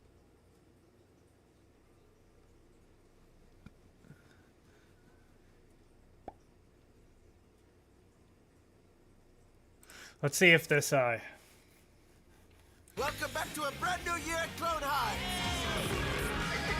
We're all gonna get along, and we're gonna be one big happy family. You tried to murder us like 3 months ago. Clone High, streaming exclusively on Max. Alright guys, so this is the easy ritual that's helped my grandma drop close to 72 pounds since April of this year. She's been keeping it to herself for some time now. What the fuck? Oh. And how many times you do that? Well, hey guys, hey everybody. All right. Welcome everybody. It's Monday. The what year is it? It's the 24th. The year of our Lord. Yeah, let's watch this right here. That's fucking bullshit to me. All right, so here is let's watch these two. Here's Aiden on stream with 21 Savage. Okay. And they're playing a card game. Yeah. High-low, I guess. Yeah. And they're betting huge bets, hundreds of thousands of dollars. Jeez. And so here's the clip. So right before that, they were playing like a basketball game, and Adam won a bunch of money. Dude, Aiden outplayed 21? Yes. Holy shit. Aiden must be pretty good. I think they played 3 matches and they double or nothing 3 times. You're talking about a video game? Jesus. Yeah.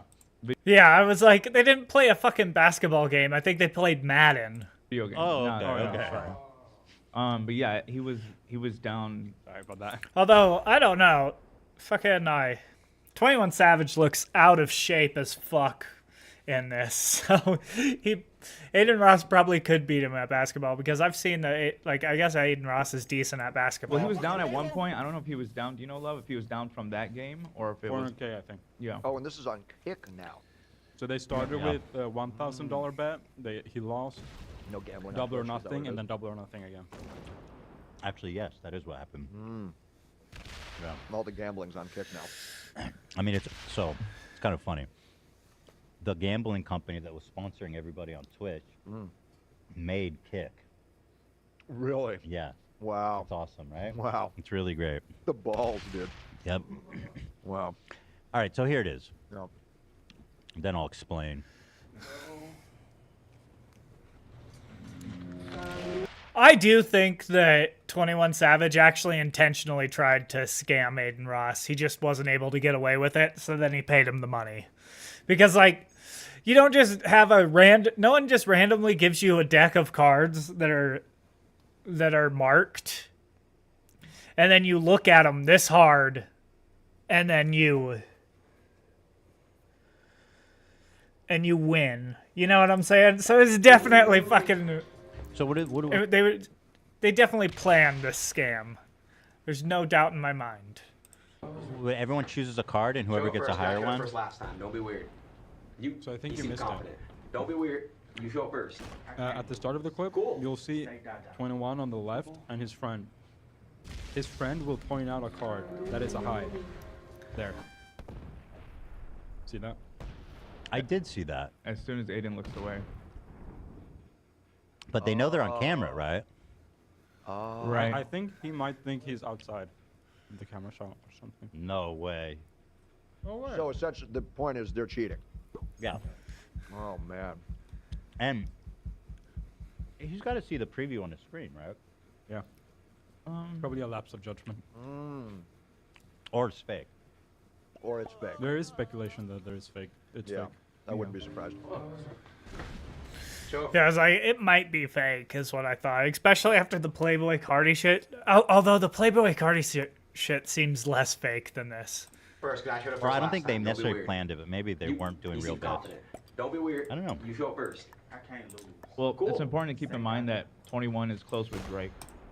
Just because Drake is involved with Steak and Aiden, so. Yeah. I need the max win. Is involved with Steak and Aiden. I know it. Huh? Say Dada. Come on, put me in. Say Dada. Dada. Fuck! What you had? Scratch. But this one doesn't have a scratch and it's a king. I don't think we would do that, bro. This is where they're realizing that the cards are marked. Nah, So- they're scratch, bro. So people on stream were making comments, but he lost like $300,000 or something, right? On that. So he was up Jesus. 400,000, and then I think he regained 300,000. So Net loss of 100K. that's a lot of money. That's a lot of scratch. Yeah.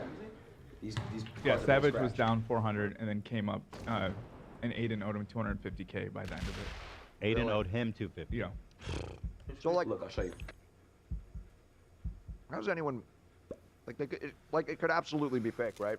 Yeah. None of it's verified. There's no like transaction records or anything. No. They're all friendly, so it doesn't seem that serious. It'd just be to like boost each other's shit, you know? It's like, come on stream and we'll pretend like we're. It could just be that, yeah, I don't that know. 21 Savage was just goofing around. 21. Right. Fuck you. I don't know though, to be honest. Get other- It seems I don't know. I'm gonna show you right here. Watch. Right there's a little scratch. They're marked, bro. They're marked, bro. They left the cards there. Don't leave the marked cards. For real. That's 101. Yeah. That's Yeah. the magician's trick. Don't leave the fucking. Leave the trick. Yeah. A little scratch right there. It seems like hearsay, to be honest. You want to see right here? We can play that same game back right now. Like, could they be wrong? Look. Right, look, watch. They have it like. Oh, I'm sorry. Other way around. Savage owed him the 250. I just confirmed, yeah. But I'm not convinced that he was cheating. Is this like totally confirmed? What's happening here? No, he's still denying it. I don't think he cheated. Actually, I'm gonna 21 is say denying it. I don't think he 21 cheated. is, yep. I think his friend was just. They're on camera. They're like, yo, you're sitting with a friend and you're picking. Sure. Like, go pick Yeah. that one. Doesn't mean anything. 21. I'm gonna send the other video that people were talking about. Okay, good. Yeah. And also, his friend was not sitting close to the card, so how would he see the scratch from all the way back there? I guess that's true, and anyone can see the scratch. Better point. If you're thinking of switching to FreshBooks, think about this. 94% of customers who make the move say it's easy to get set up and running. That's because all you have to do is visit freshbooks.com/signup, enter your email, add a password, and boom, you're in.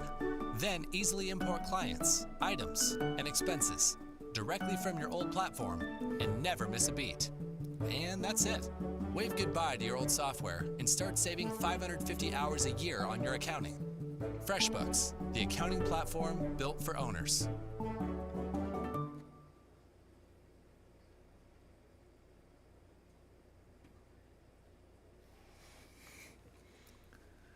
I hate and love telling people that they got the Congress they voted for.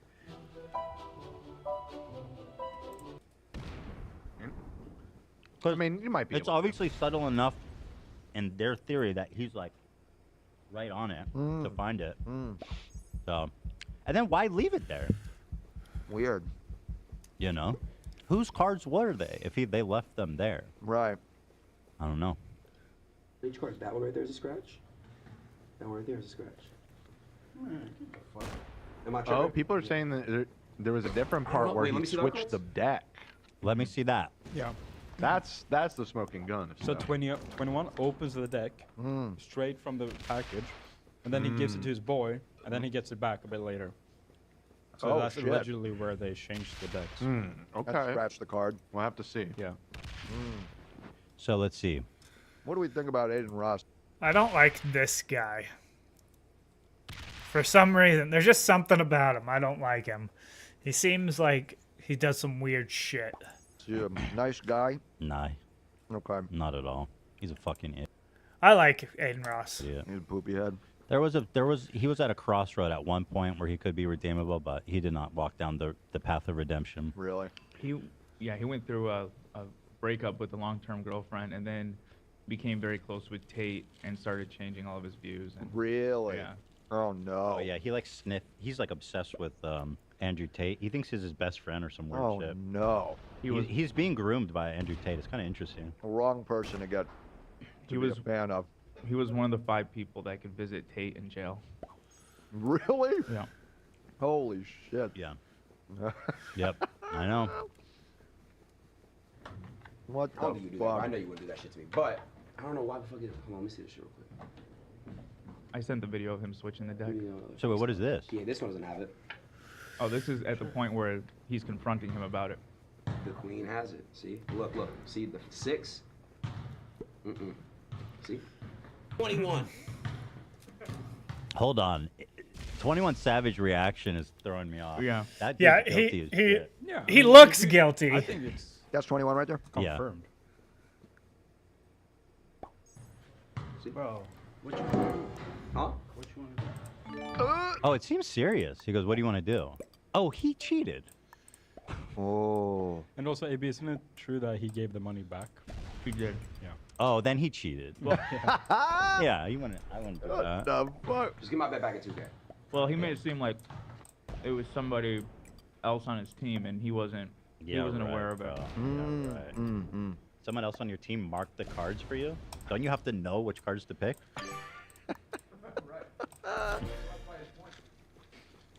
Wow. He's like, I just go with him. He's super lucky. Yeah. Yeah, he said someone on his team marked the cards. Yeah, wouldn't you have to like, know that you're playing with a deck of marked cards to be able to? Yeah, it doesn't make any fucking sense. He has really good luck. That's a good burrito. Man, The really? French fries are really good, actually. Throwing me off. Didn't Yeah, expect all that This is it right here. revealed. You definitely knew it was up. Nah, we're gonna bet back at 2K, bro. Listen, I'm gonna be honest, chat. It's not his cards. I know he's not gonna do that to me. Jesus, there's kind of weird energy in there. Like, Someone playing basketball in the Yeah, back? what the fuck? so then, okay, that's 21 Savage. I actually like his music. He's got some hits. He's got some bangers. 21, Yeah. my boy. Can you do something for me? 21. Fuck you. Right. What's that one song that I love? It's All right, let's yeah, go. dude, that song's awesome. Oh, yeah, people were memeing It's on got that. mad E40 energy. They were saying, how much have you lied a lot? How much have you scammed a lot? Or there's a whole separate situation. So next, what happened is this guy Playboy Cardi, apparently a famous rapper. Yep. Big deal. Shortly after the stream, Yeah. with 21 Savage, Aiden Ross and Playboy Cardi had a streaming collaboration that ended badly. Playboy Cardi is private and rarely does interviews or makes appearances. So him coming on Aiden's stream was a big deal. Aiden claims he paid Playboy Cardi $2 million and a new Ferrari to come on his stream. That's Jeez. insane, right? Jeez. Playboy Cardi arrived 2 hours late, and they exchanged awkward small talk. And then Cardi left just over 5 minutes. After 5 minutes. Holy fuck. Really? That's iconic. Wow. With a bag of money. Yeah. So I'm with Playboy. Fuck Aiden Ross. And he's wearing a mask the whole time, and it's super dark in this room. What the hell? Yo, he obviously has no respect for Aiden. I mean, that's what's happening here. He's like, thanks for the money, idiot. And Damn, I don't give a fuck. apparently, Cardi's people choose the location too. So they set up the kind of. My gosh. Yeah, they they just set really? it for it to What be. is with this lighting? Yeah. Yeah, I did. That's so $2 million fucking weird. right there. That's right. Aiden, look what an idiot you are. Look at you. Wow. You're Wait, so such the a mark, fee, bro. The appearance fee, $2 million in a Ferrari. Yeah. Wow. Also, was supposed to get him a jet back, a private jet back, wherever he came from, wherever he's going. I don't know. Yo, big ups to Cardi. I want to see a W chat. That's so fucked. So this is a $2 million shot right here. Finally, about Apparently. time. It's that time, chat. So is he here? I don't know what's happening. He hasn't walked in yet, no. This is bad content. What do you mean? Did you see it? He's like, what exciting stuff. People go, Mr. Beast wastes money. Step aside. You have a new waster in town. Y'all want to react to some shit?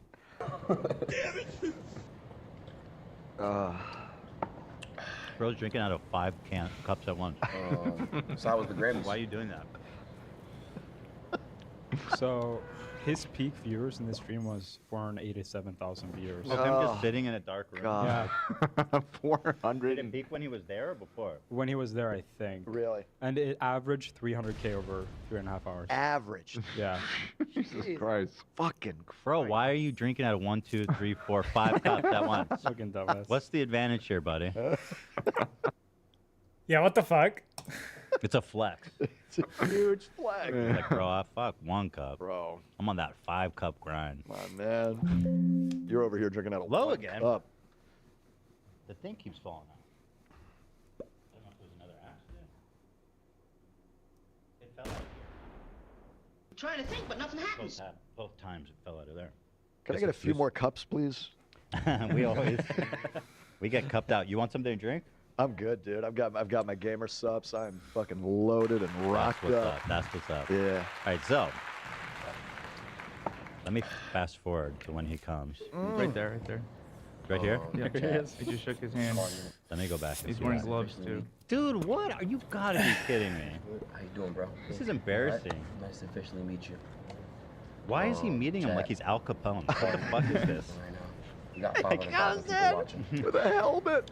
What is They're waiting here for happening? this is the camera right here, right here. They're waiting for you for 2 hours, bro. They love you so much, bro, and you feel amazing you're here now. I love you. And he There you doesn't go. like talk Amazing at that all. he's here. He just mumbles. Yeah, take that, Ross. Chat, you guys gotta understand, bro.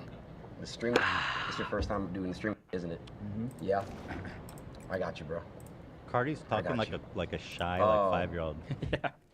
And Aiden's just this is weird. Yo, you guys wanna, actually, matter of fact, I got you, bro. Bro, I got some cash for you. Yeah, a little gift from me to you. Why are you paying him already? Because he's getting nervous. You know, it's a good amount of money in here. You know, it's Okay. a lot amount of money in here. Okay. I got you, bro. From me to you. He does not care. Yeah, I got you, bro. He does not care. This is very weird what happens here. You do hugs. You have a little hug? What Okay. Do we know that was Playboy Cardi at all? is happening? So there's one point where he gets close to the camera because Chad's saying that's not him, and I guess from his eyes they could tell that it's him. Oh, really? They did some enhanced. So Why is he wearing a mask? It's the same exact thing he was wearing at the Grammys. Yeah. Too. Oh, So it's pretty. Is it a unique. unique mask? Seems like it. Okay. Yeah, nah, that's... superhero You shit. want to take a seat? You want to take a seat? No, I'm good. Thank you, though. Appreciate that. Okay. Dude, he got the bag and left, basically. He asked Take him a to seat right stand over up. there. I'm like 5'9". How tall are you? Why is there no lights in this fucking place? This is 6'2". weird. Really? I might be taller than 5'9", I don't know. When you live in a world without text and pictures, life can often feel empty. The YourCam Read 3 brings text and visual materials back into the lives of people with visual impairments. Introducing the YourCam Read 3, an all-in-one solution with an interactive AI assistant designed to support people with vision loss or reading fatigue and throughout vision changes. It functions as a handheld reading companion, as a magnifier, or a stationary reader. Wait, can that over, put man. the camera up? We don't need to be in the dark anymore. This is. Let me see real quick. This is nuclear. So uncomfortable. This is nuclear. The shittiest. Content.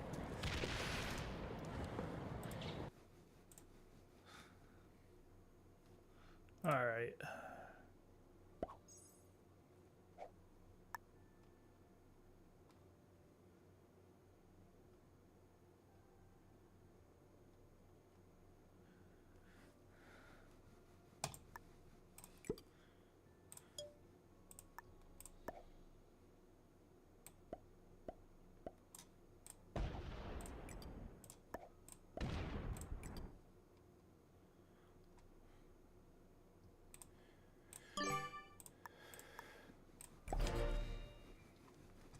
I wonder if he's going to slam into me. That's what it seems like.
Let's see what this Hello, guy everyone says. out there.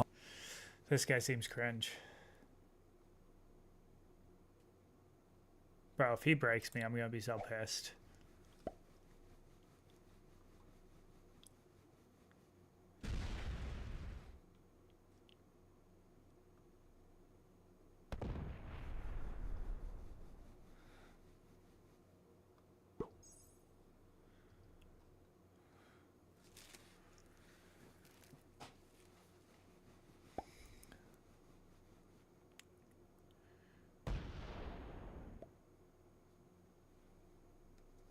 I already did.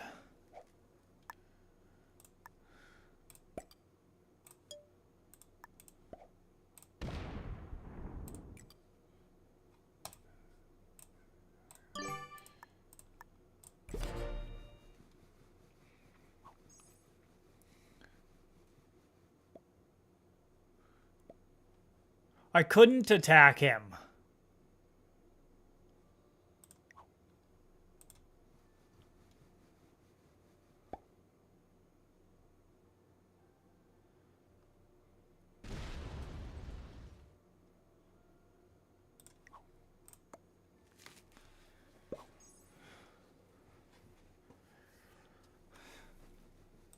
On the World Wide Web, welcome back to another episode of emerging from my depressive episode to text back my friends and family and bring you some content. I made a video for you. A little why don't we look at your dad?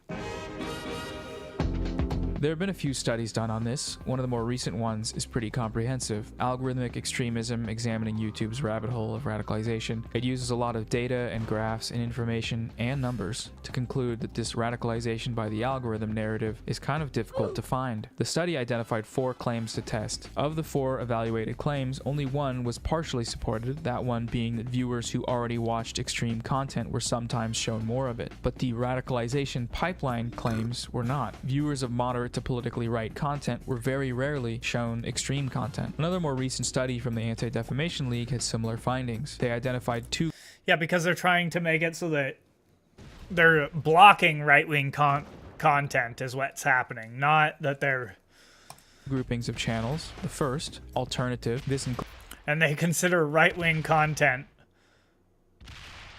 to be extremist. Included names like Steven Crowder, Candace Owens, Laura Loomer. League had similar findings. They identified two groupings of channels. The first, alternative. This included names like Steven Crowder, Candace Owens, Laura Loomer, and members of the intellectual dark web, which is like One Direction for sort of bigoted doofuses. The second group, extremist or white supremacists, which they don't provide the complete list for publicly to prevent the amplification of these channels. But Mike Cernovich and Faith Goldie were two examples that they gave. Faith is not doing so hot. You can pay her in Bitcoin from her YouTube bio. Supporting small creators is important, I guess. But Mike... I don't know who any of these people are. Mike Cernovich.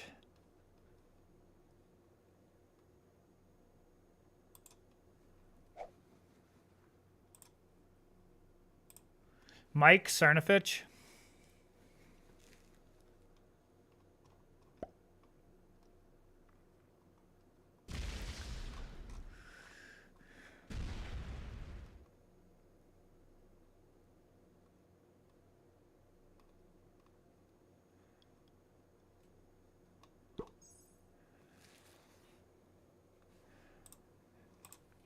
He's still going. Have you ever heard of the parable of the frog?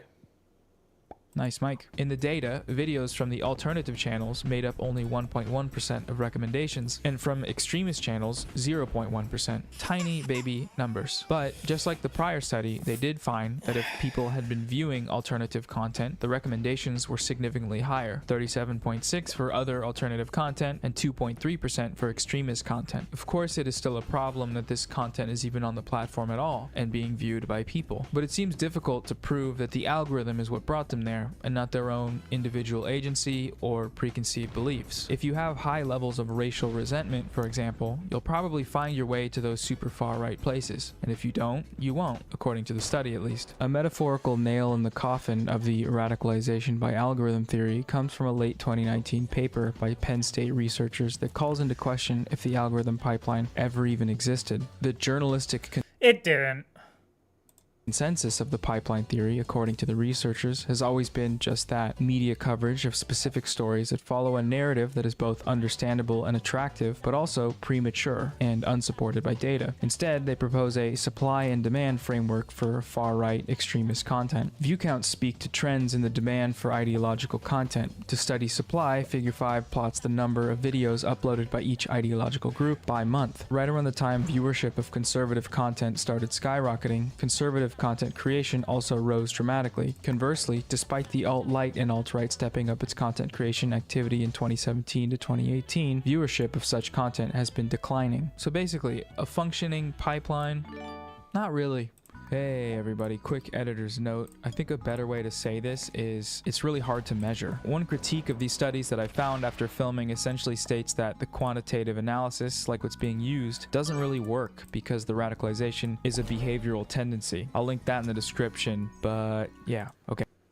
Okay, back to the show now. You'll only be shown extreme stuff if you've already been watching extreme stuff, and you'll probably only get there by seeking it out. The viewers of the furthest right content, Alex Jones being extreme, fuck off, were often found viewing similar content on other sites, meaning that their exposure to this content was not exclusive to YouTube and its algorithm. Okay, so follow-up question, why is white nationalist content even on the platform at all? If we know it's there, why not just get rid of it? You know? But most of the channels in the extremist category brush right up against the line of the terms of service, and most of those who cross it are banned. The end of the pipeline group that I mentioned earlier, Stefan Molyneux, Richard Spencer, David Duke, and Lauren Southern, have all been banned. Richard Spencer is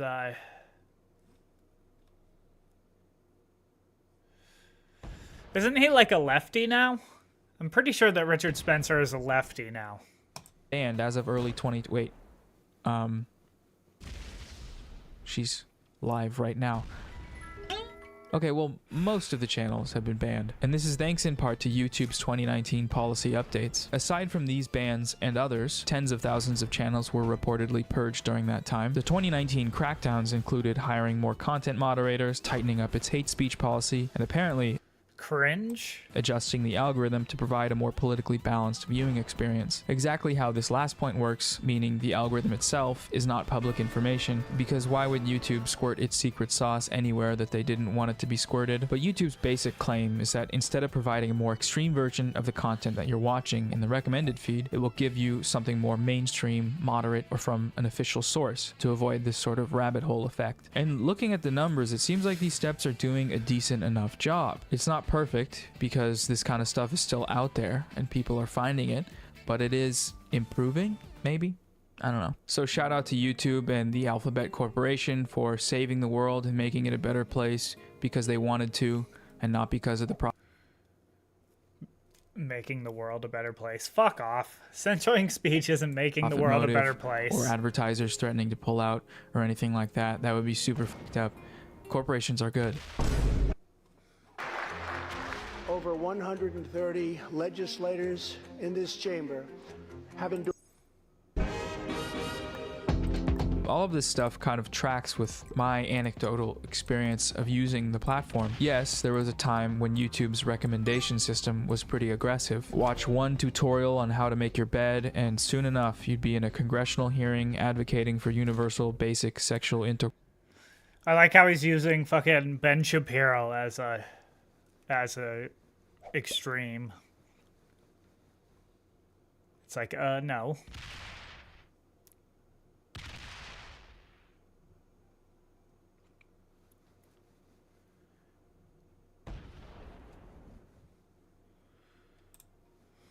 Of course, redistribution. As I said before, I think there are plenty of stories of people being drawn into alt-right thinking by the algorithm. But now, things on YouTube feel different. Most of the prominent conservative political content today is this nicely packaged, impotent brand of conservative values, which is mostly just whining. Critical race theory is basically just a name for let's tear down all of the systems and restore systems of actual discrimination, reverse discrimination, in order to restore some sort of equality of outcome. Culture war garbage with some anti-vax stuff mixed in. The parents are all vaccinated if they're good, decent citizens. So I don't really understand the connection, actually. Are you a good, decent citizen? Are you vaccinated? It's nobody's business whether I'm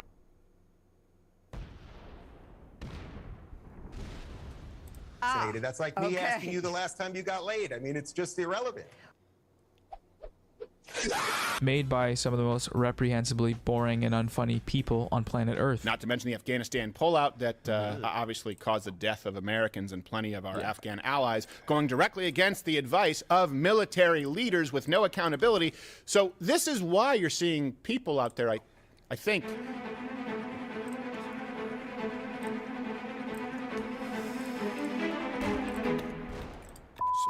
Fuck Joe Biden?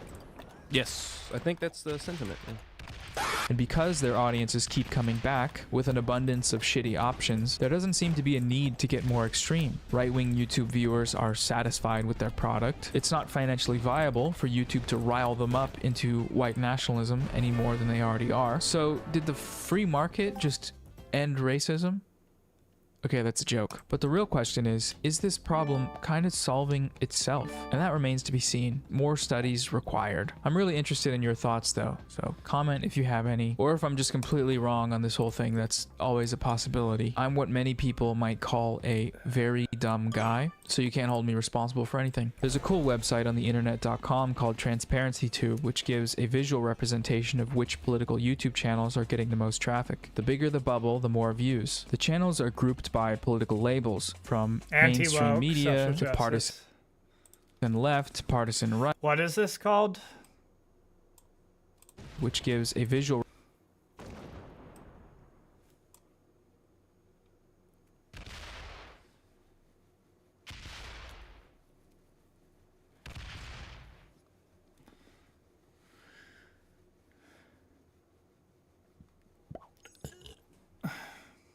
If I'm just completely wrong on this whole thing, that's always a possibility. I'm what many people might call a very dumb guy, so you can't hold me responsible for. I would definitely call you that.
for anything. There's a cool website on the internet.com called TransparencyTube, which gives a visual representation of which political YouTube channels are getting the most traffic. The bigger the bubble, the more views. The channels are grouped by political labels, from mainstream media to partisan left, partisan right, anti-woke, all the way down to white identitarian. Ooh, that one sounds fun. You can sort it by time period to see how the data has changed. It's a very interesting tool. If we scroll all the way down to the bottom, we find LeftTube, which is Hassan, Vosh, and Russell Brand, apparently. Nice work, everybody. No, but if we click on it, we do see some familiar names. Hi, everyone. But as you can see, this first screen is littered with Shapiro bubbles, like the most annoying soap you've ever used. Legacy media companies with zillions in the bank and editorial oversight are only slightly ahead. And if you sort by year, you'll see that this accounts for billions of views. In tandem with the findings of our data section, categories like QAnon and white identitarian channels are not doing so hot. They are but blips on a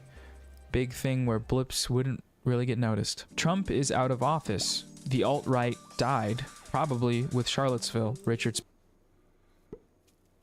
Spencer is a broke guy. And according to that Penn State study we looked at earlier, demand for extremist content peaked in 2017, which lines up with all of these events. And in its place, we now have these carefully curated, polished, conservative media figures that pretty much stick to the script, no matter how elementary that script might be. Slavery was not invented by white people. Damn, son, where'd you find this? When they want to get extreme, they use dog whistles. I have less political power because they're importing a brand new electorate. Why should I sit back and take that? When they want to be anti-vax, they do it, but kind of tread lightly. One of the running bits on all of these channels is whenever they're spraying vaccine hesitancy from their vaccinated mouths, they say like, oh, we gotta be careful what we say here. Big Brother's listening to us talk about the real science. This is something we always have to be really careful in discussing on YouTube, because you can't necessarily cite peer-reviewed published studies.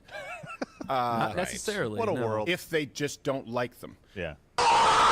Do your own research, people. 1984. George Orwell was a freedom-loving... What? Why is he calling this 1984?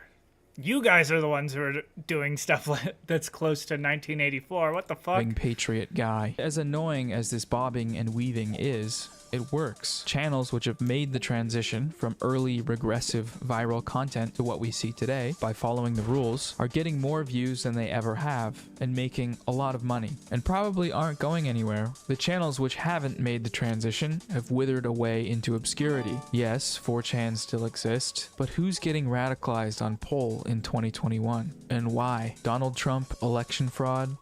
That's your Civil War rallying cry? Oh, you have the polls and the poll workers and the ballot boxes.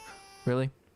No. You are taking your daily Ben pill and going to sleep. In some ways, this is good. Capitalism breeds innovation? Capitalism has given YouTube a reason to ban racist YouTubers? Okay, well, okay, some of them. Alright, barely any of them. But the ones that did get banned were pretty bad. So thank you to capitalism for making this possible. Love you guys' work, thank you. But the popularity of this consumable conservatism gives me an eerie feeling. Many of these channels purport ideas that are pretty much just as bad as the more extreme ones. But because they're careful, they're allowed to do it in front of literally billions of people. So I can't help but wonder, is this any better than what we had before? I don't want extremism, but I also don't want whatever this is. Why do you need a black James Bond? What did you do to my watch? What the fuck was my watch in my car? I can't, you look, I can't see the plate on the car. You know what's gonna happen with 5-0? I'll get pulled over for that shit. I can't do that shit. Dropping spikes and shit. I don't Roger Moore moonrake motherfucker. And the problem is that I'll get pulled over for that shit. I can't do that. In order to explore this eerie feeling, I decided to make a conservative burner account. I wanted to test out giving a fresh, unspoiled YouTube algorithm high doses of right-wing content interest to see where it would take me, if it would take me anywhere at all. It's not that I don't trust the research we looked at, but I just want to see for myself. So to close out this little video, here is that experience. First rule when making a burner account, make sure you don't have... Yeah, I did.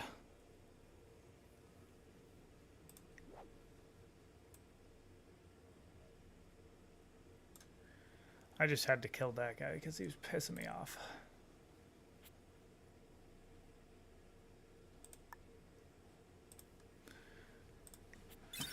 All right, I think that I'm going to be done for the day. I'll see you guys tomorrow. Peace.